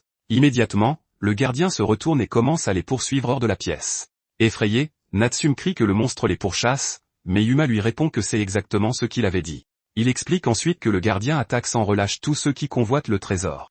Avec un sourire, Yuma commence à expliquer ce que cela signifie. Soudain, un énorme piège fantôme surgit du sol et se referme violemment sur le gardien. Face à cette scène inattendue, Natsume et le gardien réagissent avec une surprise totale. Alors que la créature hurle de douleur, Yuma révèle qu'il a modifié les pièges plus tôt. Dans un bref flashback, on le voit analyser le piège qu'il avait ramassé au sol. Avec un clin d'œil, Yuma conclut son plan en disant « c'est œil pour œil, piège pour piège ». Alors que le piège fantôme retient le gardien, celui-ci commence à gémir sous la pression. Yuma révèle ensuite que le mana du gardien s'écoule directement de cet œil. Sur ce, il dit que s'ils attaquent ensemble, ils peuvent l'abattre, et Natsume accepte de le suivre. Au même instant, le gardien commence à charger une énorme quantité d'énergie dans ses mains. Puis, la créature tire deux puissants rayons d'énergie dans leur direction. Voyant l'attaque imminente, Yuma et Natsume se préparent à esquiver l'explosion. En esquivant, les deux finissent par se percuter de plein fouet. Ludian les gronde alors pour avoir esquivé dans la même direction, tandis que les deux se disputent pour savoir qui est rentré dans qui. Profitant de la distraction, le gardien se jette sur eux pour une attaque directe. Le monstre fracasse alors le sol de son poing, envoyant une onde de choc qui fissure tout le couloir. Voyant une ouverture, Yuma crie à Natsume que c'est le moment d'attaquer. Son arc à la main, elle vise et déclare que l'ennemi est désormais à elle. Bientôt, les deux lancent une attaque combinée avec le boomerang et une flèche d'énergie droit dans l'œil du gardien. Alors que son corps part en lambeaux, le monstre est finalement vaincu par la double attaque. Après ce combat intense, Yuma et Natsume poussent enfin un soupir de soulagement. En observant la scène, Ludian fait remarquer qu'il n'arrive pas à savoir s'ils forment une équipe incroyable ou désastreuse. Soudain, Yuma passe au niveau 15 et se réjouit de remplir enfin les conditions pour l'équipe d'expédition. Au même instant, un objet scintillant apparaît à l'endroit où le boss a été vaincu. La lueur intense illumine tout le couloir où se tient Yuma. À côté de Natsumi, il se demande si ça pourrait être un objet rare. Bientôt, le système annonce l'acquisition de la rapière perce-démon, une arme qui ignore la défense des créatures inorganiques. Avec sa nouvelle arme en main, Yuma se réjouit, se demandant si sa chance de Playboy s'est activée. Natsumi l'observe sur le côté avec une expression surprise. Se souvenant de son objectif, elle se dit qu'elle doit aussi vérifier le coffre au trésor de la salle du boss. Sur ce, elle retourne en courant dans la pièce où ils ont affronté le gardien. Dès son arrivée, Natsumi ouvre le grand coffre en bois qui s'y trouvait. Le système annonce alors qu'elle a acquis une étoile du matin +1. Satisfaite, Natsumi confirme que c'est sa 10e arme améliorée et qu'avec elle, elle a enfin atteint son quota. À la sortie du donjon, elle remercie Yuma, disant qu'elle a pu accomplir sa mission grâce à lui. Sans changer d'expression, Yuma lui demande simplement si elle sait s'amuser, laissant Natsume confuse. Yuma explique ensuite qu'utiliser les pièges du donjon contre les ennemis est une chose impossible dans un jeu normal. Avec une expression sérieuse, Natsumi répond qu'elle n'appellerait pas ça exactement palpitant. En sautant en arrière, Yuma lui dit qu'elle devrait se détendre un peu. Avec un sourire, il continue, affirmant qu'elle devrait simplement s'autoriser à s'amuser. Natsumi le regarde en silence, assimilant ses paroles. À la sortie du donjon, Yuma lui dit au revoir et ajoute qu'ils se reverront. En le regardant partir, Natsumi se dit qu'elle n'a que faire d'une chose telle que la liberté. Le poing serré, elle se rappelle qu'elle fait tout ça pour les idéaux de Monsieur Takagi. Debout dans le couloir, elle réfléchit au fait que quelqu'un qui se bat de cette façon puisse exister. La scène se déplace ensuite sur la porte du bureau du président de la Takagi Corporation. Assis à son bureau, Takagi confirme qu'elle a atteint son quota, mais la met en garde de ne pas se reposer sur ses lauriers. Il lui ordonne ensuite de réussir à tout prix l'examen de sélection de l'équipe d'expédition du nouveau continent. Takagi charge également Natsume de continuer à surveiller le Playboy avec qui elle était, car il pourrait s'avérer utile. Le regard fixe, elle répond simplement qu'elle a compris l'ordre. La scène se termine en montrant le grand lieu où se déroulera l'examen de sélection de l'équipe d'expédition. Au milieu de la foule, Yuma célèbre l'arrivée de l'examen de sélection, déclarant que même s'il ne peut pas perdre, c'est très excitant. Depuis une scène, un organisateur annonce aux joueurs d'élite que l'examen de sélection pour l'équipe d'expédition du nouveau continent va maintenant commencer. Il commence son discours en leur rappelant que depuis l'apparition des donjons et du nouveau continent, l'humanité fait face à une crise sans précédent. L'organisateur continue, se demandant quel secret et quel genre d'être habite ce lieu mystérieux. Sur ce, il met en garde contre le danger et la nécessité de ne commettre aucune erreur lors du premier contact avec les habitants locaux. Ensuite, l'homme explique que 10 individus excellents par l'esprit, la technique et le corps seront sélectionnés pour former l'équipe. L'examen se composera de 3 étapes, un test écrit, un test de collecte et un combat simulé. Pour commencer, l'organisateur demande à tous de former des duos, car l'examen débute par le choix d'un partenaire de combat. Surpris par cette instruction soudaine, Yuma se demande ce qu'il veut dire par là. L'homme annonce ensuite qu'ils ont 5 minutes et que quiconque ne parvient pas à former un duo sera disqualifié. Disqualifié. Yuma se fige un instant en assimilant cette nouvelle règle. Même en sachant que choisir le bon partenaire est crucial, Yuma comprend qu'il n'a pas de temps à perdre et se met à courir. Sans hésitation, il s'approche d'un petit joueur qui réagit à ce contact inattendu. Avec un sourire, Yuma commence à l'inviter à former un duo. Cependant, le petit joueur nommé Kuzuke Narumi le rejette, affirmant qu'il n'a pas l'étoffe d'être son partenaire. Tandis qu'il cherche désespérément, Yuma se demande à qui d'autre il pourrait demander de faire équipe. Bientôt, il repère un joueur aux cheveux blonds qui attire son attention au milieu de la foule. Dès qu'il est approché, l'homme blond se moque de lui, disant qu'un moins que rien paumé a osé lui adresser la parole. L'homme pointe alors un appareil d'enregistrement vers le visage de Yuma. Ensuite, le joueur, présenté sous le nom de Teppei Shimada, demande à son public ce qu'est un playboy. Avec seulement une minute restante au chronomètre, la pression monte sur Yuma. Il se dit alors qu'être disqualifié serait un désastre, mais qu'il ne peut pas non plus s'associer avec n'importe qui. Dans un ultime effort, Yuma se retourne et demande à quelqu'un à proximité s'il veut bien faire équipe avec lui. À sa grande surprise, la personne qu'il a approchée est Nijika Natsume, la joueuse qu'il a rencontrée dans le donjon. Yuma la reconnaît rapidement, et elle se présente formellement comme Nijika Natsume de Glory Walk, officialisant leur duo. Avec un sourire, Yuma dit qu'il a hâte de travailler avec elle. Natsumi, cependant, l'ignore complètement et détourne le regard. Sa réaction froide laisse Yuma se demander ce qu'il se passe. Elle se dit alors qu'elle n'est pas là pour se faire des amis et qu'elle va simplement l'observer et se servir de lui pendant l'examen. Sur ce, elle se réaffirme que tout ce qu'elle fait est pour le bien des idéaux de Monsieur Takagi. La première étape de l'examen de sélection commence par un test écrit pour tous les joueurs. Pendant le test, Yuma semble avoir du mal avec les questions. Avec beaucoup d'efforts, il essaie de se concentrer pour trouver les bonnes réponses. À côté de lui, Natsume le regarde avec une expression de désapprobation évidente. Bientôt, l'organisateur annonce les résultats, déclarant que tous ceux classés à partir de la 21e place seront disqualifiés. Les mains jointes, Yuma attend nerveusement les résultats. Lorsqu'il voit qu'il s'est classé 19e, il se réjouit d'avoir tout juste réussi et d'être encore dans la compétition. Contrarié, Natsumi demande comment ils ont pu arriver à la 19e place, et Yuma explique qu'il y avait des questions en anglais et en français. Natsumi le gronde, disant que c'était des connaissances de base, mais Yuma s'excuse et avoue avoir simplement choisi les réponses qui semblaient les plus intéressantes. Ensuite, le tableau révèle que la première place est revenue au duo de Soma Kiria et Izushi Shino. À cette annonce, tous les joueurs se tournent pour regarder le duo arriver en première place. Natsume les reconnaît alors comme étant les Crimson Blood, le célèbre duo de joueurs dont la popularité monte en flèche. Elle est surprise de penser qu'ils ont également réussi à obtenir la première place à l'examen écrit. Sur ce, Natsume se tourne vers Yuma et lui demande si la prochaine fois il agira comme si sa vie en dépendait. Avec un sourire, Yuma répond qu'il essaiera de prendre ça un peu plus à la légère. L'organisateur annonce que le lieu de l'examen suivant est la grotte du temps oublié. Il explique ensuite que c'est un donjon au terrain labyrinthique qui brouille le sens de l'orientation et la notion du temps. Sur ce, la mission est révélée. Récupérer 3 gemmes en moins de 2 heures pour réussir l'examen. Avant qu'il n'entre, l'organisateur donne un dernier avertissement important aux joueurs. Il les informe que les grottes calcaires sont devenues un repère de monstres. Puis l'un des joueurs dit aux autres de se préparer pour le défi. Juste après être entrés, Yuma et Natsume aperçoivent l'une des gemmes briller sur une paroi de la grotte. Avec l'objet en main, Yuma célèbre ce bon départ, disant qu'il ne leur en manque plus que 2. Natsume suggère alors de se dépêcher pour trouver les autres, mais sans baisser leur garde face aux monstres. En marchant, Yuma s'arrête et observe attentivement l'une des parois de la grotte. En touchant la paroi, il se demande ce que peut être cette étrange marque. Yuma en déduit alors que s'ils suivent la marque qui s'assombrit au fur et à mesure, ils atteindront la source du pouvoir magique.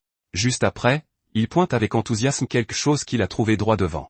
Confuse, Natsume se retourne et regarde dans la direction indiquée avec une expression surprise. En se réjouissant, Yuma montre la gemme suivante et Natsume le félicite pour son coup d'œil. Avec son arme dégainée, Yuma dit que s'il brise la barrière avec une attaque à distance, ce sera un jeu d'enfant pour eux. Soudain, il se rend compte que le duo de Soma Kiria et Izuchi Shino est apparu juste derrière eux. Avec un sourire, Soma demande s'ils ont trouvé la gemme en premier et dit qu'ils iront chercher ailleurs. Sur ce, le duo fait simplement demi-tour et s'en va, laissant Yuma et Natsume derrière eux. Natsume commente alors qu'ils sont très courtois car ils ont confiance en leur talent, indépendamment de leur popularité. Ensuite, une attaque brise la barrière, faisant tomber la gemme au sol. Dès que l'objet est libéré, Natsume s'en empare et Yuma se réjouit de l'obtention de leur deuxième gemme. Avec une seule gemme restante à trouver, Yuma affirme qu'ils termineront l'examen à temps à coup sûr. Dans une autre partie de la grotte, le duo de Kyuzuke Narumi et Teppei Shimada se ferait un chemin. Bien qu'ils soient tous les deux délaissés pour compte, Kyuzuke se plaint de devoir faire équipe avec un vieil homme débraillé alors qu'il voulait la guerrière forte et belle. Soudain, un monstre d'apparence chétive apparaît devant Kyuzuke. Au même instant, la petite créature l'attaque avec une puissante décharge électrique. Pendant que Kyuzuke supplie qu'on l'aide, Teppei s'approche avec enthousiasme et commence à filmer la scène. Voyant que son partenaire ne s'arrêtera pas, il décide qu'il n'a pas d'autre choix que d'agir. Teppei utilise alors un grand bouclier d'énergie pour écraser la petite créature et sauver son compagnon. Remarquant la situation, Yuma crie qu'ils doivent les aider et court vers le danger. L'arme à la main, ils foncent au combat sans aucune hésitation. Juste après, Natsumi attaque une créature géante qui venait d'apparaître. Après le combat, un joueur les remercie pour leur aide, expliquant qu'il a baissé sa garde et s'est retrouvé encerclé. Tandis que Natsumi dit que c'est une bonne chose, Yuma lui demande où est son partenaire. À ce moment-là, Kyuzuke Narumi apparaît de derrière un rocher en observant la scène. Le regard concentré, il décide que c'est le bon moment pour agir.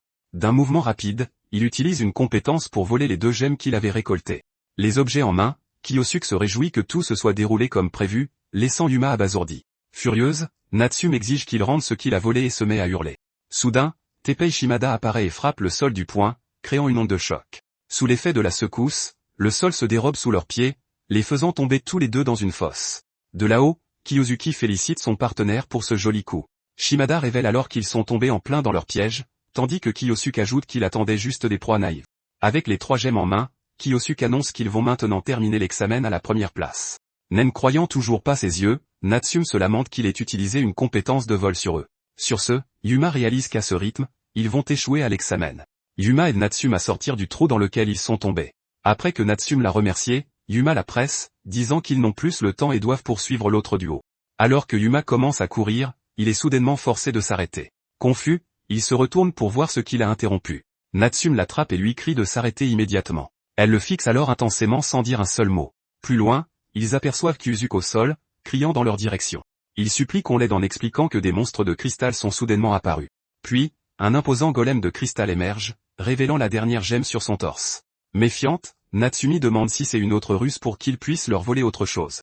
Désespéré, Kyuzuke nie et insiste sur le fait qu'il dit la vérité, même s'il sait qu'il ne peut pas leur reprocher de douter de lui.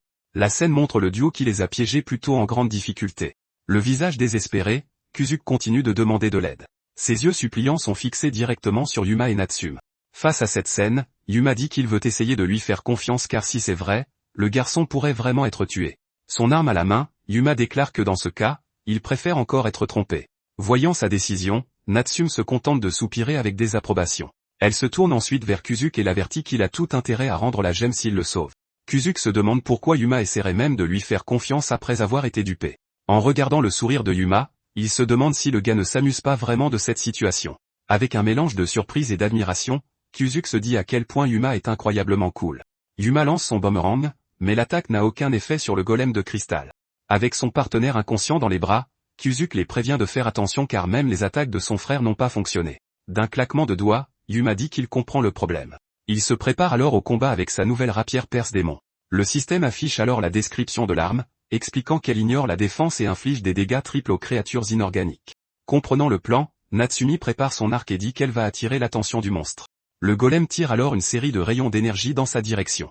Cependant, Yuma apparaît et bloque les attaques juste avant qu'elle ne la touche. Grâce à la distraction créée, il fonce vers l'avant et transperce directement le cœur du golem avec sa nouvelle arme. Le coup direct fait se fissurer le corps du golem, qui se met à briller intensément. Voyant que l'attaque a fonctionné, Yuma se prépare à affronter les monstres de cristal restants. D'un mouvement agile, il détruit l'une des petites créatures qui foncent sur lui. Cependant, un autre monstre surgit soudainement dans son angle mort, le prenant par surprise.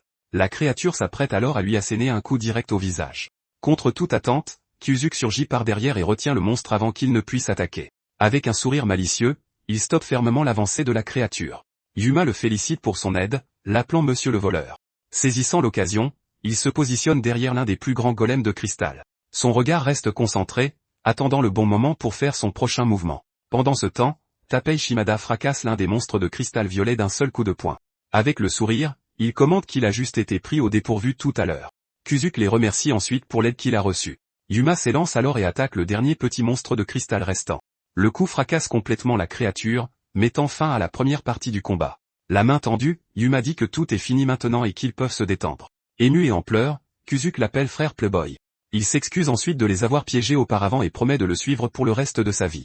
Agacé, Natsume le réprimande, disant qu'il dit juste ce qui l'arrange et qu'elle ne lui a toujours pas pardonné. Soudain, son regard est attiré par une gemme violette sur le sol. En la ramassant, Natsume se demande si c'est aussi l'une des gemmes de l'examen. Yuma en déduit que puisqu'il y avait 3 monstres, les 2 autres doivent aussi avoir des gemmes comme source d'énergie. Avec les 3 gemmes en main, ils fêtent leur réussite et décident de rentrer avant que le temps ne soit écoulé. De retour au point de départ, le groupe se rassemble avec les autres joueurs devant l'organisateur. L'organisateur annonce que les 12 duos qui ont rapporté les 3 gemmes sont passés à la phase de combat simulé. Les joueurs célèbrent leur réussite alors qu'ils se préparent pour l'examen final. Un peu plus loin, un joueur demande à un autre ce qui est arrivé à la fille qui pleure. Il explique que son partenaire a été tué par un monstre alors qu'il était séparé. À ses côtés, une autre joueuse la réconforte en disant qu'ils s'est battu courageusement. Le duo, Soma et Izushi, déplore alors d'être arrivé trop tard pour le sauver. L'air sérieux, Soma dit à la fille que ce n'est pas sa faute. Pendant ce temps, une image de sa main tachée de sang apparaît alors qu'il pense qu'il est vraiment, la scène coupe sur un rapide souvenir de son partenaire, tombé et vaincu au combat. Avec un sourire sinistre, Soma termine sa pensée, disant qu'il est vraiment désolé pour ce qui s'est passé. L'examen final se déroule dans une grande arène avec des portes et une architecture de style oriental. Depuis son estrade, l'organisateur se prépare à annoncer la dernière étape de la sélection. D'une voix ferme, il déclare qu'ils vont maintenant commencer l'examen final. Il explique qu'ils vont entrer dans les donjons des 4 généraux bestiaux et tenter de soumettre les boss. Une carte illustre ensuite les donjons des 4 boss, qui sont reliés à un hall central. Après la soumission, les 5 équipes ayant le score de contribution le plus élevé seront qualifiées. Natsume est choqué de réaliser que les 4 généraux bestiaux sont des ennemis de niveau 300. À côté d'elle, Yuma observe le duo Soma et Izushi d'un regard méfiant. Il remarque alors des taches de sang récentes sur l'arme de Soma, se souvenant que les monstres des grottes ne saignaient pas. Sur ce, Yuma commence à soupçonner que ces deux-là pourraient être impliqués dans la mort de l'autre joueur. Les joueurs sont ensuite conduits dans le hall central du donjon des 4 généraux bestiaux. Devant l'une des portes, Soma annonce qu'ils vont affronter la salle de feu et invite tous ceux qui le souhaitent à se joindre à eux. Face à cette invitation, les autres joueurs se regardent avec hésitation et appréhension. L'un d'eux fait remarquer que même avec de l'aide, leurs niveaux sont trop bas et qu'ils devraient se concentrer sur des ennemis plus faibles. Natsume approuve cette stratégie et dit qu'ils devraient eux aussi commencer par monter en niveau. Soudain, Yuma lève la main et propose de se joindre à eux. Surprise par sa décision, Natsume l'interroge, mais il s'approche et dit qu'ils iront ensemble. Avec un regard sérieux, Yuma déclare qu'il est aussi curieux de connaître leur méthode. Soma accepte alors le partenariat et dit qu'il compte sur lui. En entrant dans la pièce, il tombe nez à nez avec le général des bêtes de feu, Forza. Soma fait remarquer que le monstre a l'air fort, mais qu'il ne fera pas le poids face à eux. Sur ce, Izushi fonce et assène un coup puissant avec son marteau. Même si la créature a esquivé, elle se rend compte que son plan de secours s'est activé. Le marteau libère alors une charge électrique qui paralyse la bête de feu. Face au succès du piège, Izushi déclare que tout s'est déroulé comme prévu. Soma la félicite pour cette attaque et lui dit de lui laisser le reste. Il utilise alors sa compétence de lame ardente et porte un coup massif qui vainc le monstre. Après le combat, Soma se retourne et commente que ce fut une victoire facile. En observant la scène, Yuma se dit que même dans la victoire, il ne semble pas s'amuser. Natsume les loue ensuite pour leur incroyable travail d'équipe, disant qu'il n'y avait aucune place pour qu'ils puissent les aider. Le regard fixe, Soma se prépare pour la prochaine phase de son plan. Soudain, l'expression de Yuma change et il se retourne brusquement. Derrière lui, Natsume regarde la scène avec une expression surprise. Sans hésitation, Yuma bloque une attaque de Soma, qui était sur le point de le frapper par derrière. Ensuite, Izushi se met également en position pour attaquer Natsume. Le sourire aux lèvres, Soma lui demande s'il a enfin compris leurs véritables intentions. Yuma confirme alors ses soupçons et les accuse d'être des tueurs de joueurs. Cette révélation laisse Natsume complètement choquée par ce qu'elle vient d'entendre. Avec un sourire excité, Izushi annonce que le plat de résistance est enfin arrivé. Sa rapière à la main, Yuma les accuse d'être responsables des victimes de l'examen précédent. Soma lui retourne la question en lui demandant ce qu'il y a d'amusant à vaincre des monstres. Avec un sourire sadique, il explique qu'avec les humains, ils peuvent voir leur visage terrifié. Izushi ajoute qu'elle en a des frissons rien que de penser aux têtes qu'ils vont faire. La main tendue, Soma leur rappelle que s'ils vont sur le nouveau continent, ils côtoieront le danger. Avec un regard menaçant, il conclut que le monde est devenu ainsi, et qu'ils devraient les laisser jouer comme bon leur semble. Alors que Ludian essaie de parler, Yuma le coupe, disant à ces enfoirés de ne pas le chercher. Face à Soma, il continue, les accusant de voler l'avenir des gens et d'agir avec tant d'insouciance. La voix pleine de colère, Yuma hurle que ce n'est pas ça, jouer. Il explique ensuite que jouer devrait consister à élargir les possibilités des gens. Ludian ajoute ensuite, affirmant qu'il s'agit d'élargir l'avenir. Avec un regard fier, Ludian commence à appeler le nom de Yuma. Au même moment, la main de Yuma brille intensément alors qu'il prépare une nouvelle compétence. Il fonce alors et utilise sa main pour bloquer directement l'épée de Soma dans un choc d'énergie. Surpris par ce geste, Soma réagit par un bruit curieux. Le regard concentré, Yuma active sa compétence de mimétisme pour copier l'arme de son adversaire. Bientôt, une copie de l'épée de Soma apparaît dans sa main, et les deux s'affrontent dans un choc de lames. Avec un sourire, Soma commente que c'est une compétence qu'il n'a jamais vue auparavant. Il le prévient alors que même avec l'équipement copié, leurs statistiques sont différentes. Face à la force supérieure de son adversaire, Yuma est repoussé sous la pression du coup. Au même moment, Izuchi apparaît par derrière, préparant une attaque surprise contre lui. Alors que la lame s'approche, Yuma se retourne avec une expression de panique. Avec un sourire sadique, Soma se réjouit que ce soit la tête qu'il voulait si désespérément voir. Soudain, le son d'un cri attire l'attention de Yuma sur le côté. Au sol, Natsume est immobilisé par Izuchi, qui tient son arme sous sa gorge. Avec un sourire cruel, Izuchi lui demande si ça fait mal et la traite de pauvre petite chose. Puis une voix déclare que maintenant, ils vont tous mourir. Soma se tourne alors vers Yuma, et avec un sourire, lui demande ce qu'il va faire maintenant. Acculé, Yuma fait face à son adversaire avec une expression de fureur et de détermination. À terre, Yuma prévient sa partenaire que les choses s'annoncent mal. Depuis sa cachette, Teppei Shimada se rend compte que leur plan pour voler le coup de grâce a échoué. Ils ont vaincu le boss instantanément. Teppei réalise alors que ses adversaires sont bien plus que simplement forts. Ce sont des tueurs qui assassinent par pur plaisir. Kyuzuke Narumi affirme qu'ils ne peuvent pas aider car ils sont trop forts et les tueraient sûrement aussi. Les deux sont rapidement d'accord.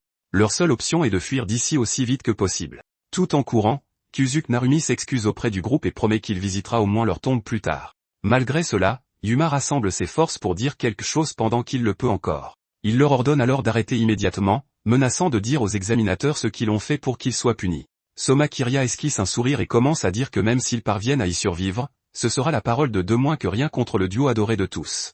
Soma demande alors qui le monde croirait. Teppei Shimada réagit à ce qu'il vient d'entendre. Il se concentre alors sur le chevalier et le reconnaît. Sur ce, Teppei se souvient d'un jour précis sur un ring de combat. Dans ce souvenir, son adversaire le frappe et déclare qu'il a gagné le combat à la loyale. Il se souvient comment son adversaire, un combattant populaire, a prétendu avoir subi une faute, affirmant que c'était un mensonge total. Sur ce, il se rappelle que personne n'avait cru à sa parole et qu'en raison des réactions négatives, il avait été forcé de prendre sa retraite. Alors, Teppei avait décidé de faire n'importe quoi pour se démarquer, et c'est à ce moment-là qu'il s'était mis au streaming. Il révèle que devenir un joueur n'est qu'un moyen de créer du contenu, et que même le nouveau continent ne sert qu'à générer des vues. Même s'il pensait pouvoir se contenter de jouer la comédie pour scène sortir, il sent que quelque chose est différent cette fois-ci. En fin de compte, Teppei s'avoue que les gens comme eux continuent de lui faire bouillir le sang. Ne comprenant pas, Kyuzuke Narumi demande à son partenaire ce qui lui prend tout à coup. Pendant ce temps, Soma Kiria marche sur Yuma, qui est déjà à terre. Le pied posé sur lui, Soma le prévient qu'il va le couper très lentement et lui interdit de s'évanouir. Puis il l'attrape et exige que Yuma crie pour lui. Une voix l'interrompt juste au moment où Yuma réalise qu'il s'agit du vrai visage terrifiant de son adversaire. Soma tourne alors la tête vers le son. Ensuite, Teppei Shimada pointe sa caméra et déclare que ce sont les vrais visages du célèbre duo. L'âme pourpre, le visage déformé par la rage. Soma Kiria exige de savoir pourquoi ils sont là. Kyuzuke Narumi explique nerveusement qu'il se doutait qu'il allait se passer quelque chose, alors ils sont entrés discrètement dans la zone. Kyuzuke Narumi tremble en se préparant à la suite. Sur ce, Teppei Shimada prévient que c'est la vengeance pour ce qui s'est passé avant, tandis que Kyuzuke confirme qu'ils vont les couvrir. En entendant cela, Yuma regarde dans leur direction, réalisant cet aide inattendu. Soma Kiria se plaint qu'ils ont gâché la meilleure partie et menace de les tuer, mais Izuchi Shino prend la responsabilité de gérer la situation. Ensuite, Izuchi Shino fonce sur eux en les traitant de vermine. Elle attaque avec son marteau, mais Teppei Shimada parvient à bloquer le coup en utilisant sa compétence de bouclier. Tout en se défendant, Teppei hurle qu'il avait hâte de voir ce qu'il vaudrait face à quelqu'un comme elle. Izuchi le met alors au défi de résister à son marteau du jugement tout en accentuant son attaque. Toujours au sol, Nijika Natsume remercie les deux pour leur aide. Bientôt, elle voit une ouverture et se prépare à tirer avec son arc. Elle révèle qu'un tir chargé de son arc est plus puissant que des armes à feu et leur demande de lui faire gagner du temps. Kyuzuke Narumi dit immédiatement qu'il comprend et lui dit de leur laisser faire. Il lance alors un objet vers leurs adversaires. L'objet explose en une fumée dense qui enveloppe Soma Kiria et Yuma au milieu de la salle. Dans la fumée, Yuma prépare une compétence et déclare que ça l'aide beaucoup. Alors que la bataille s'intensifie, Izuchi Shino hurle en chargeant contre les boucliers de son adversaire. Son arc bandé, Nijika Natsume annonce que la flèche est chargée et que tout dépend de ce tir. Juste après, elle tire sa flèche explosive de toutes ses forces vers l'ennemi. L'attaque frappe de plein fouet Soma Kiria, qui hurle de douleur sous l'impact de l'énergie. Sous la force de l'explosion, son corps est projeté en arrière, soulevant un nuage de poussière. Tout en essayant de se reprendre, Soma affirme qu'une telle chose ne suffira pas à l'arrêter. Cependant, frappé par une nouvelle attaque, il est surpris de remarquer que l'épée de Yuma est différente. Saisissant l'instant, Kizuki Narumi déclare que la garde de leur adversaire est grande ouverte. D'un mouvement vif, il vole l'arme de Soma et la lance en hurlant à son partenaire de l'attraper. Attrapant l'épée, Yuma déclare que le petit règne de Soma s'arrête ici. Ensuite, il active l'esprit malicieux contenu dans la lame. Sur ce, l'arme prend sa véritable forme, est l'exorciseur maléfique. Yuma se dit alors que l'épée a peut-être toujours dû ressembler à ça pour être utilisée correctement. Puis il fait un pas ferme vers son adversaire. Complètement terrifié, Soma Kiria lui hurle de s'éloigner et de ne pas s'approcher davantage. L'épée à la main, Yuma avance et frappe Soma Kiria directement à la poitrine. Il affirme ensuite que ce que son adversaire a fait est impardonnable. Yuma pose alors le pied sur le torse du chevalier tombé au combat. Tandis que son groupe s'éloigne, il prévient que Soma paiera pour tout cela. Dans un autre endroit, tous les joueurs attendent les résultats de l'examen dans une grande grotte. Après cela, tous les 4 unissent leurs forces et parviennent à vaincre un autre boss. Un annonceur déclare alors que l'examen de sélection est terminé et félicite les 10 élus pour le nouveau continent. En voyant leur nom sur la liste, Yuma et Kizuki Narumi célèbrent ensemble leur réussite. Nijika Natsume félicite Yuma, qui célèbre une fois de plus l'exploit du groupe. L'espace d'un instant, elle regarde sa propre main en silence. Ensuite, Nijika et Yuma se tapent dans la main pour célébrer la victoire. Quelque temps plus tard, elle apparaît dans une pièce devant le bureau de Shoya Takagi.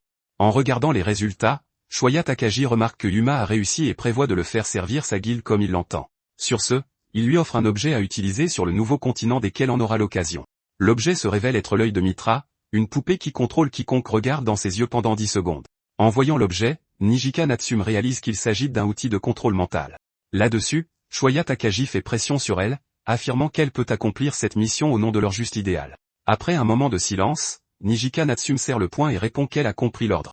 Le groupe arrive devant un grand bâtiment où se déroule un événement commercial pour les joueurs. À l'intérieur, l'endroit grouille de monde achetant et vendant de l'équipement. Yuma commente qu'il n'arrive pas à croire combien de personnes se sont rassemblées dans ce centre d'échange. Peu après, Nijika Natsume déclare qu'ils doivent organiser leurs armes et objets avant de se diriger vers le nouveau continent. Yuma lui conseille alors de faire attention, car les arnaques comme les échanges de faux objets étaient courantes dans le jeu. Son avertissement, cependant, arrive trop tard. Tenant un objet déchiré, Nijika Natsume se plaint qu'il aurait dû la prévenir plus tôt et demande s'il se moque d'elle. Elle explique ensuite que quelqu'un lui a proposé de lui vendre une belle pièce d'équipement et avait l'air d'être une bonne personne. Dans ses souvenirs, un marchand présente la cape des bourrasques, affirmant qu'il s'agissait d'un objet de haute qualité pour une bouchée de pain. Sur ce, le vendeur propose l'objet pour 70 000 yens. Nijika Natsume se souvient avoir pensé que le prix était bas pour un objet en si bon état avec un effet d'agilité. D'un ton décidé, elle s'écrie qu'elle achète l'objet, et le vendeur la remercie pour son achat. Le marchand l'informe alors que l'objet a été envoyé dans son inventaire, et elle célèbre son acquisition. Cependant, en vérifiant, elle découvre qu'elle n'a reçu qu'une vieille cape déchirée et sans valeur. Confuse, Nijika tente d'interpeller le vendeur pour lui dire que ce n'est pas le bon objet, mais réalise qu'il s'est déjà volatilisé. Tandis que Nijika fixe le comptoir désormais vide, elle n'arrive pas à croire ce qui vient de se passer. Yuma comprend alors que le vendeur a dû échanger l'objet pendant qu'elle avait le dos tourné pour chercher l'argent. Elle continue de regarder le faux objet qu'elle a reçu en échange de son argent. Alors que Nijika se lamente de ne plus rien pouvoir acheter, Yuma déclare qu'ils ont juste besoin de piéger l'arnaqueur à son tour. Confuse, elle lui demande comment il compte s'y prendre. Avec un sourire, Yuma déclare qu'il ne peut pas laisser le vendeur sous-estimer un farceur. Il se tourne ensuite vers son équipe et leur dit de simplement regarder. À une courte distance de là, le marchand retourne à son poste et reprend ses affaires. Bientôt, Yuma s'approche de l'homme et attire son attention. « Excusez-moi. » Il lui demande ensuite s'il peut échanger aussi, car il a vu le marchand exposer plusieurs objets plus tôt.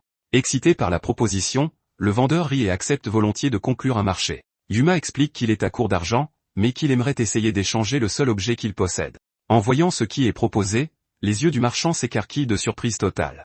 L'objet révélé est une ancienne épée d'or mystique. Puis, Yuma demande ce qu'il en pense, ajoutant qu'il imagine que c'est un échange difficile. Croyant avoir trouvé le pire des imbéciles, le vendeur lui dit qu'il peut lui offrir quelques objets en retour. Sur ce, il montre 3 de ses produits et demande si les échanger contre son épée lui semble équitable. Feignant la surprise, Yuma lui demande s'il est sûr de pouvoir se séparer d'autant d'objets. Ensuite, Yuma montre la cape des bourrasques du doigt et accepte de l'échanger contre les 3 objets sélectionnés.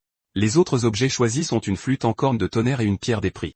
Alors que le vendeur confirme la transaction et prend l'épée, Yuma célèbre le fait d'avoir obtenu autant de bons objets. Le marchand se moque intérieurement, pensant que le garçon est un idiot d'échanger quelque chose de 100 fois plus précieux.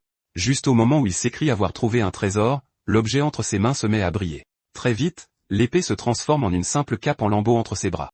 Le vendeur réagit avec effroi, réalisant qu'il a été piégé par une compétence qui altère la perception d'un adversaire. En levant les yeux, il voit Yuma et Ludian, comprenant que ce n'était qu'une grande illusion. Avec un sourire, Yuma le nargue, lui demandant si l'affaire était bonne pour lui. Juste après, Nijika Natsume apparaît, et le vendeur la reconnaît lorsqu'elle montre du doigt l'objet de valeur qu'il tient. Yuma explique alors que les personnes arrogantes qui trompent les autres laissent toujours une ouverture. Assis par terre, le vendeur se plaint d'avoir été piégé et se demande de quel genre de compétences il s'agissait. En regardant l'écran d'information, le vendeur est stupéfait et demande si la classe de Yuma est vraiment celle des illusionnistes. Surpris, Yuma se demande comment cet homme peut connaître sa classe et qui il est vraiment. Le marchand comprend alors enfin comment il a été dupé, la reconnaissant comme la classe secrète légendaire. Il se souvient alors que les projets d'intégration de cette classe dans le jeu avaient été annulés et qu'elle aurait dû être supprimée. Ensuite, l'homme révèle qu'il était impliqué dans la production du jeu, bien qu'en tant que simple testeur. Il explique que la version bêta du jeu comportait plusieurs éléments abandonnés, comme des classes légendaires et même le nouveau continent. Confus, Yuma l'interroge sur le continent abandonné, et le vendeur suggère qu'il pourrait découvrir quelque chose s'il s'y rend. L'homme se lève alors et commande qu'une classe légendaire comme la sienne est tout à fait adaptée à un tel endroit. Il s'excuse ensuite pour ce qui s'est passé et rend l'argent à Nijika, leur disant de considérer les objets comme un cadeau. D'un geste de la main, le marchand leur fait ses adieux et leur souhaite un bon voyage. En le remerciant, Yuma déclare qu'il va s'amuser plus que jamais dans cette nouvelle aventure. Et c'est ainsi qu'arrive enfin le jour du départ en bateau vers le nouveau continent. Cet endroit est une terre inconnue qui captive le cœur humain, où le monde est en plein chaos. Malgré tout, certains de ceux qui se sont éveillés en tant que joueurs n'ont pas pu s'empêcher de désirer ardemment cet endroit. Yuma déclare alors que peu importe les dangers qui les attendent, il veut voir ce nouveau monde de ses propres yeux. Dans son bureau, Shoya Takagi affirme que le nouveau continent regorge sûrement de ressources et de terres vierges.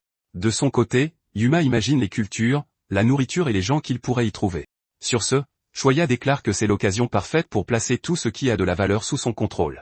Alors que Yuma tend la main vers l'horizon, il se promet de profiter pleinement du voyage.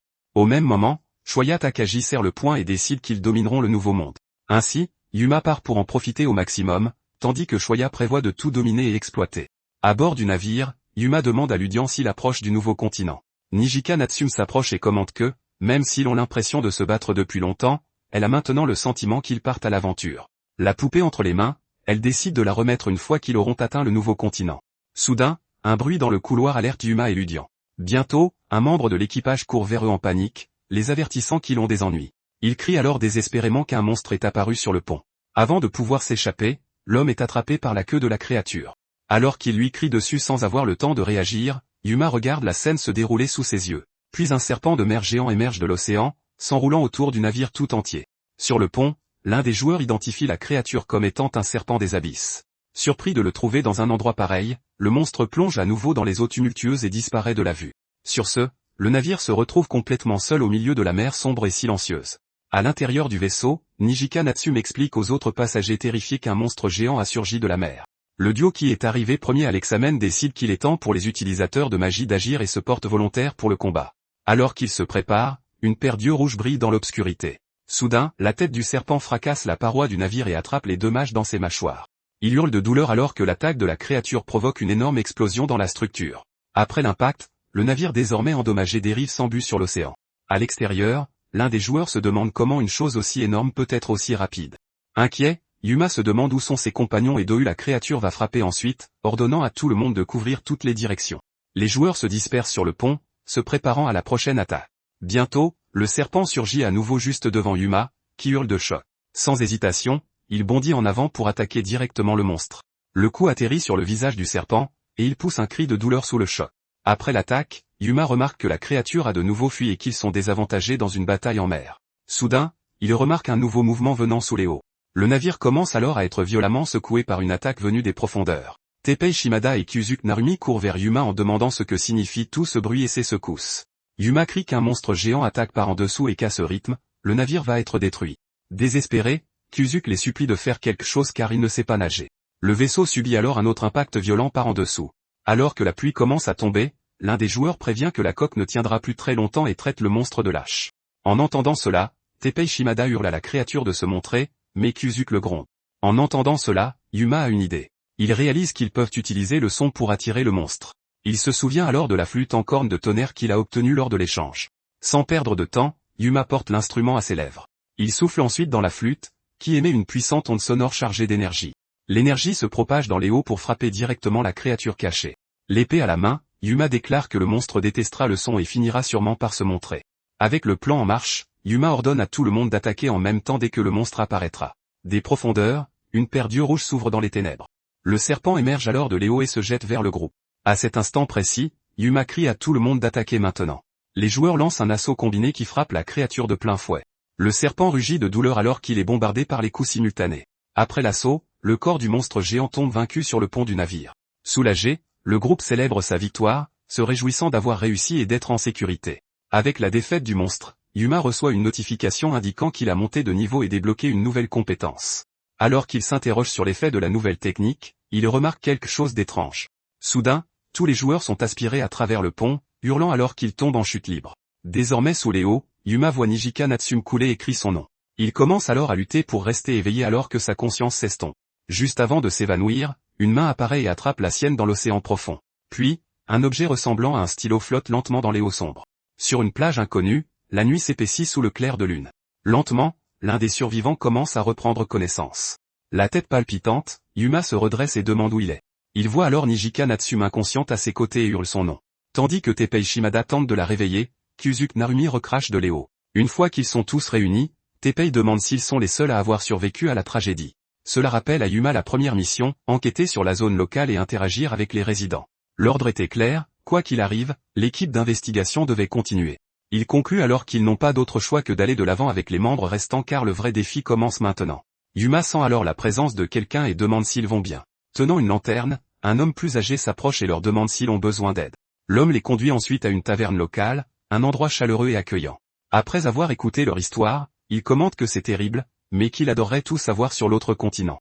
Pendant qu'ils mangent, l'un des membres du groupe remarque que malgré tout, ils sont heureux d'être venus.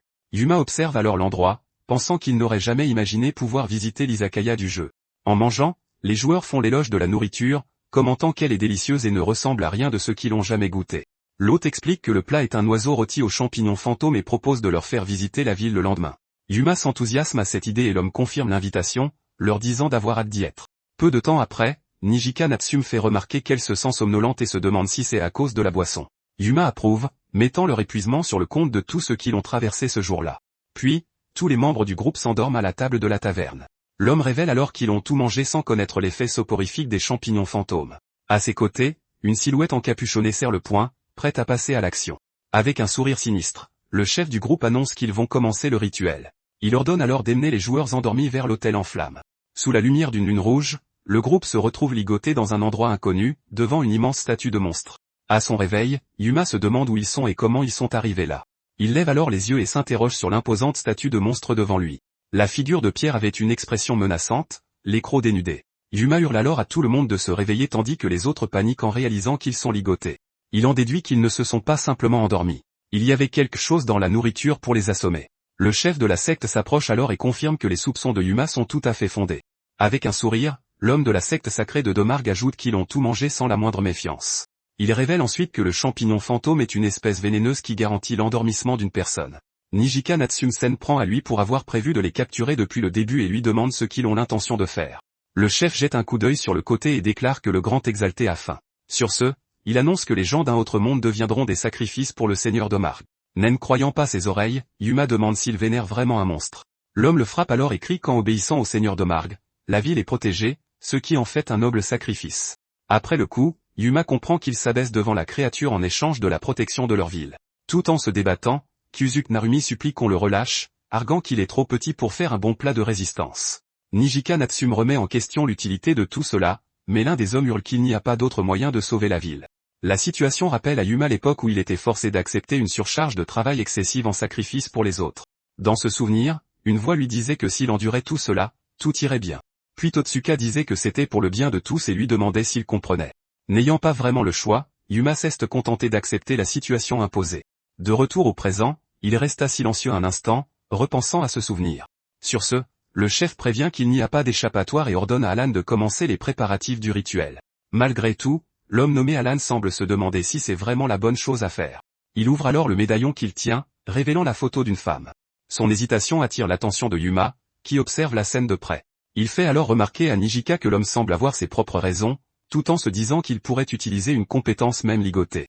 Alors que les joueurs sont suspendus au-dessus d'un grand chaudron, le chef annonce que le rituel sacrificiel va commencer. Il loue ensuite le grand seigneur Domarg et ordonne le début du rituel de purification des sacrifices. Sur ce, tous les fidèles du culte se mettent à scander le nom du seigneur Domarg à l'unisson. À l'unisson, le chef du culte annonce qu'ils renaîtront sous forme de repas offerts au seigneur Domarg.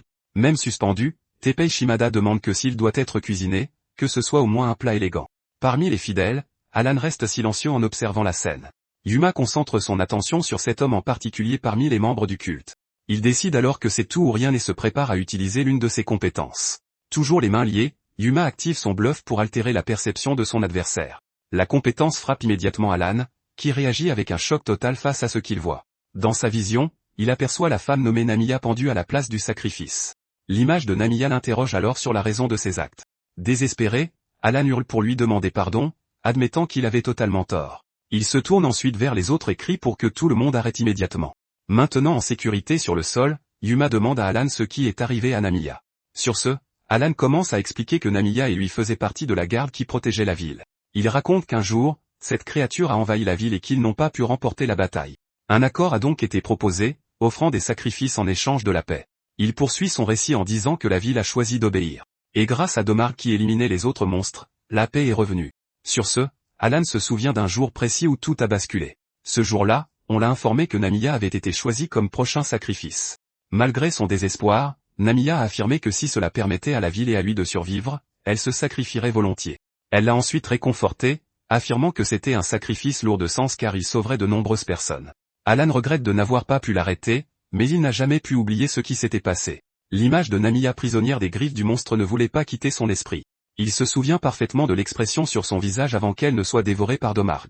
Après cet événement, Alan révèle qu'il a cessé de se soucier de quoi que ce soit et a assumé le rôle de ravisseur des sacrifices. Sur ce, il termine son histoire, disant qu'il en a trop dit sur son passé pitoyable. Après avoir tout entendu, Yuma comprend la situation et tend la main à Alan. Il déclare alors que, dans ce cas, il leur suffit de vaincre Domarg.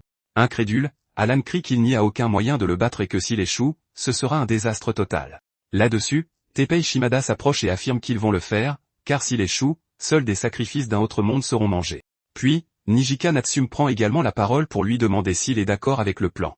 L'homme en blanc demande à Yuma pourquoi il risquerait sa vie pour une ville qu'il ne connaît même pas. Yuma répond alors que c'est tout simplement parce que l'homme n'a pas l'air de s'amuser. Confus, l'homme répète le mot s'amuser comme s'il n'en comprenait pas le sens. Sur ce, le souvenir d'un moment de bonheur aux côtés d'une femme refait surface dans son esprit. Il se remémore le sourire radieux qu'elle avait. L'homme réalise alors qu'il n'y avait même jamais pensé auparavant. Il serre ensuite la main de Yuma et déclare qu'il a compris, promettant de faire tout ce qu'il peut pour aider. Il se tourne ensuite vers ses fidèles et explique que s'ils réussissent, ils n'auront plus jamais à voir le visage de cette créature. Il poursuit son discours, en introduisant une mise en garde pour le groupe. Néanmoins, il souligne que c'est pour le bien d'une nouvelle ville et demande à chacun de leur confier cette tâche. L'un des fidèles accepte alors le plan et se met à disposition pour tout ce qui sera nécessaire. Sur ce, la mission d'exterminer Domarg, vénérée par le culte, est officiellement acceptée. L'homme en blanc fait alors remarquer que Domarg est un monstre qui n'existait pas dans le jeu original. Yuma, à son tour, sourit et dit que c'est exactement ce qui rend sa défaite si gratifiante. Au loin, la ville qu'ils doivent sauver est en flammes sous le ciel nocturne. Soudain, les pattes d'une créature claquent violemment sur le sol. Puis la silhouette imposante de Domarg se révèle pleinement devant eux. Alors que le groupe marche dans la forêt la nuit, l'un d'eux demande si leur destination est juste devant. L'homme en blanc confirme, expliquant que le terrain de chasse du monstre se trouve au milieu de la montagne qui surplombe la ville. Il ajoute que la créature est obsédée par l'idée de dévorer des humains, même si, à l'origine, les monstres pouvaient survivre sans en manger. Confuse, la femme en rouge demande quelle pourrait être la raison d'un tel comportement. L'homme en blanc révèle alors que la créature a tout simplement pris goût à la chair humaine. En entendant les détails de l'histoire, Kyuzuke Narumi grimace de peur. L'homme continue, expliquant que malgré sa taille, les mouvements de la créature sont vifs et qu'elle déchire facilement les humains avec ses griffes et ses crocs.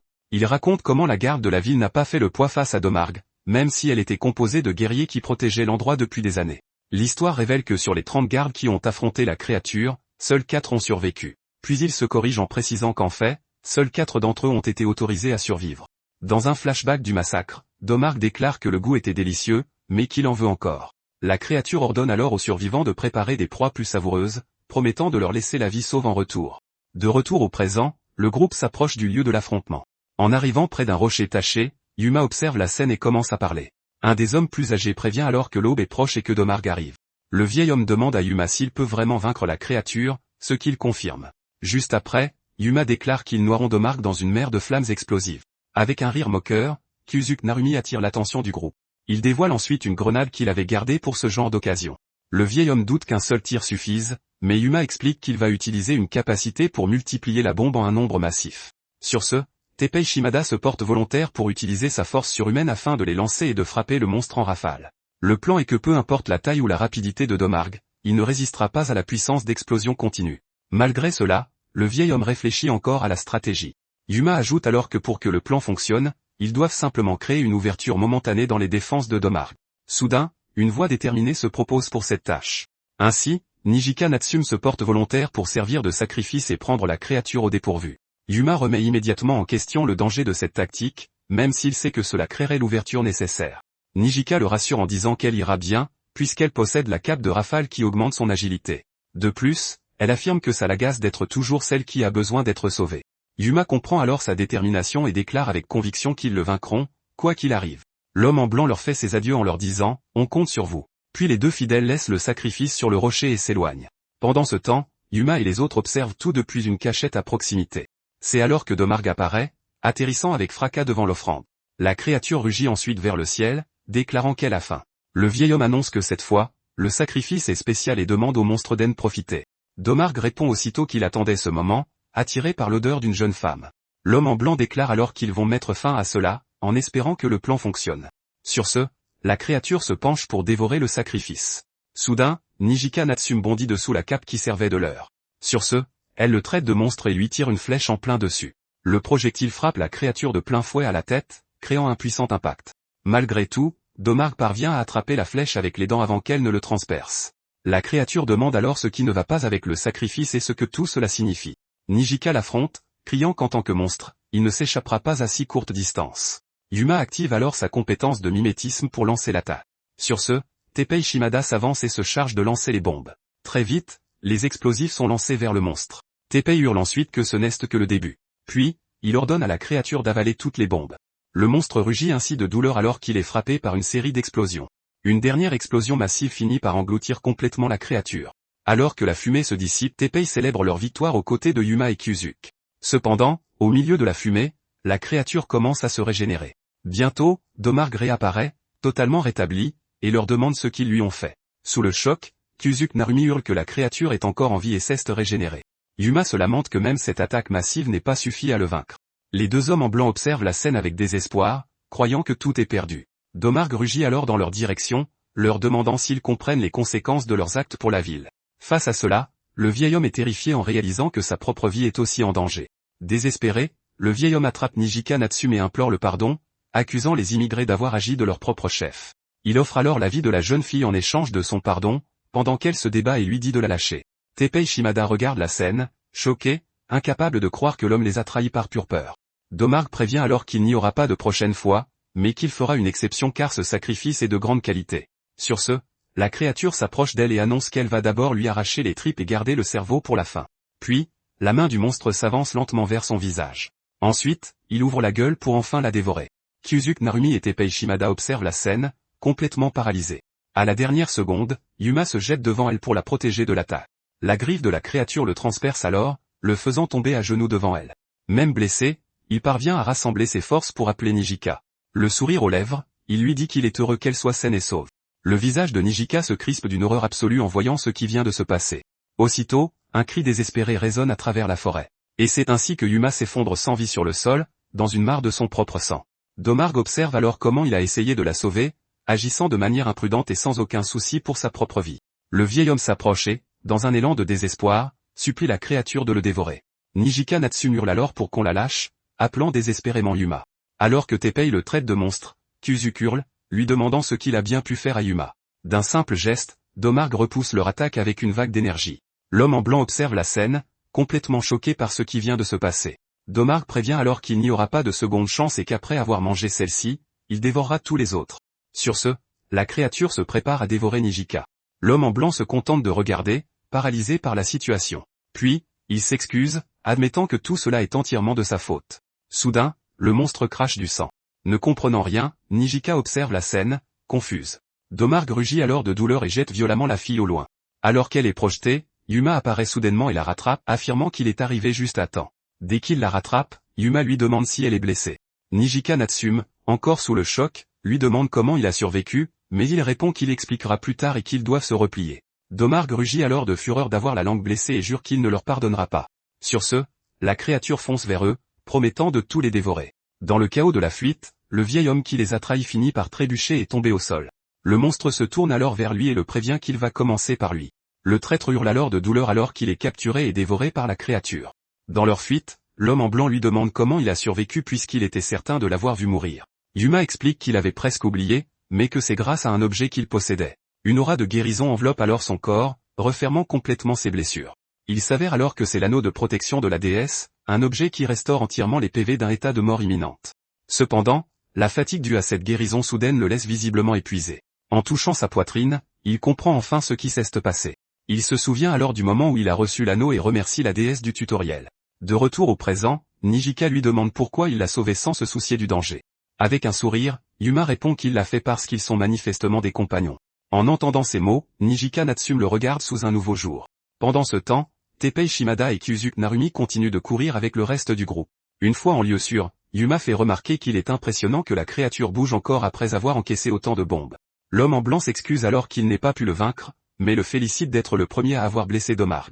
Kyuzuke désespère face à la force du monstre, tandis que Yuma déduit que le niveau de Domarg dépasse probablement 50. À partir de là, il conclut que le niveau de la créature est le double du leur et qu'ils ont besoin d'une contre-mesure. Alors que Nijika se lamente que la tactique du sacrifice ne fonctionnera plus, Yuma la coupe, disant qu'ils ont une option. Teppei sourit alors et confirme qu'ils ont exactement ce qu'il faut pour renverser la situation. Il explique ensuite qu'en analysant l'enregistrement, il pourrait trouver quelque chose.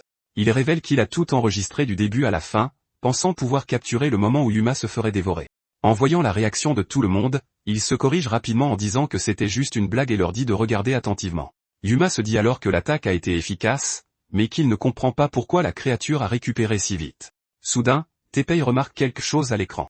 Il pointe alors l'image du doigt et demande ce qu'est cette lueur au fond de la gueule de Domarg, celle qui apparaît quand il se régénère. Kyuzuke se demande si c'est l'organe régénérateur de la créature, et Yuma confirme la théorie après avoir vérifié le reste des images. Sur ce, il déclare avec confiance que s'il attaque ce point faible, ils pourront vaincre Domarg une fois pour toutes. Nijika est alors d'accord sur le fait qu'ils ont besoin d'une stratégie pour détruire son point faible sans se faire dévorer au passage. Soudain, le groupe est surpris par un cri désespéré venant de l'extérieur.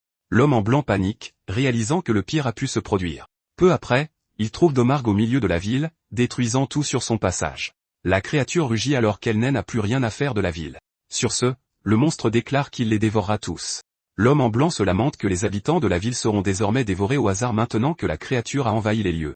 Nijika affirme alors que puisque la créature est apparue, ils n'ont pas d'autre choix que d'agir immédiatement.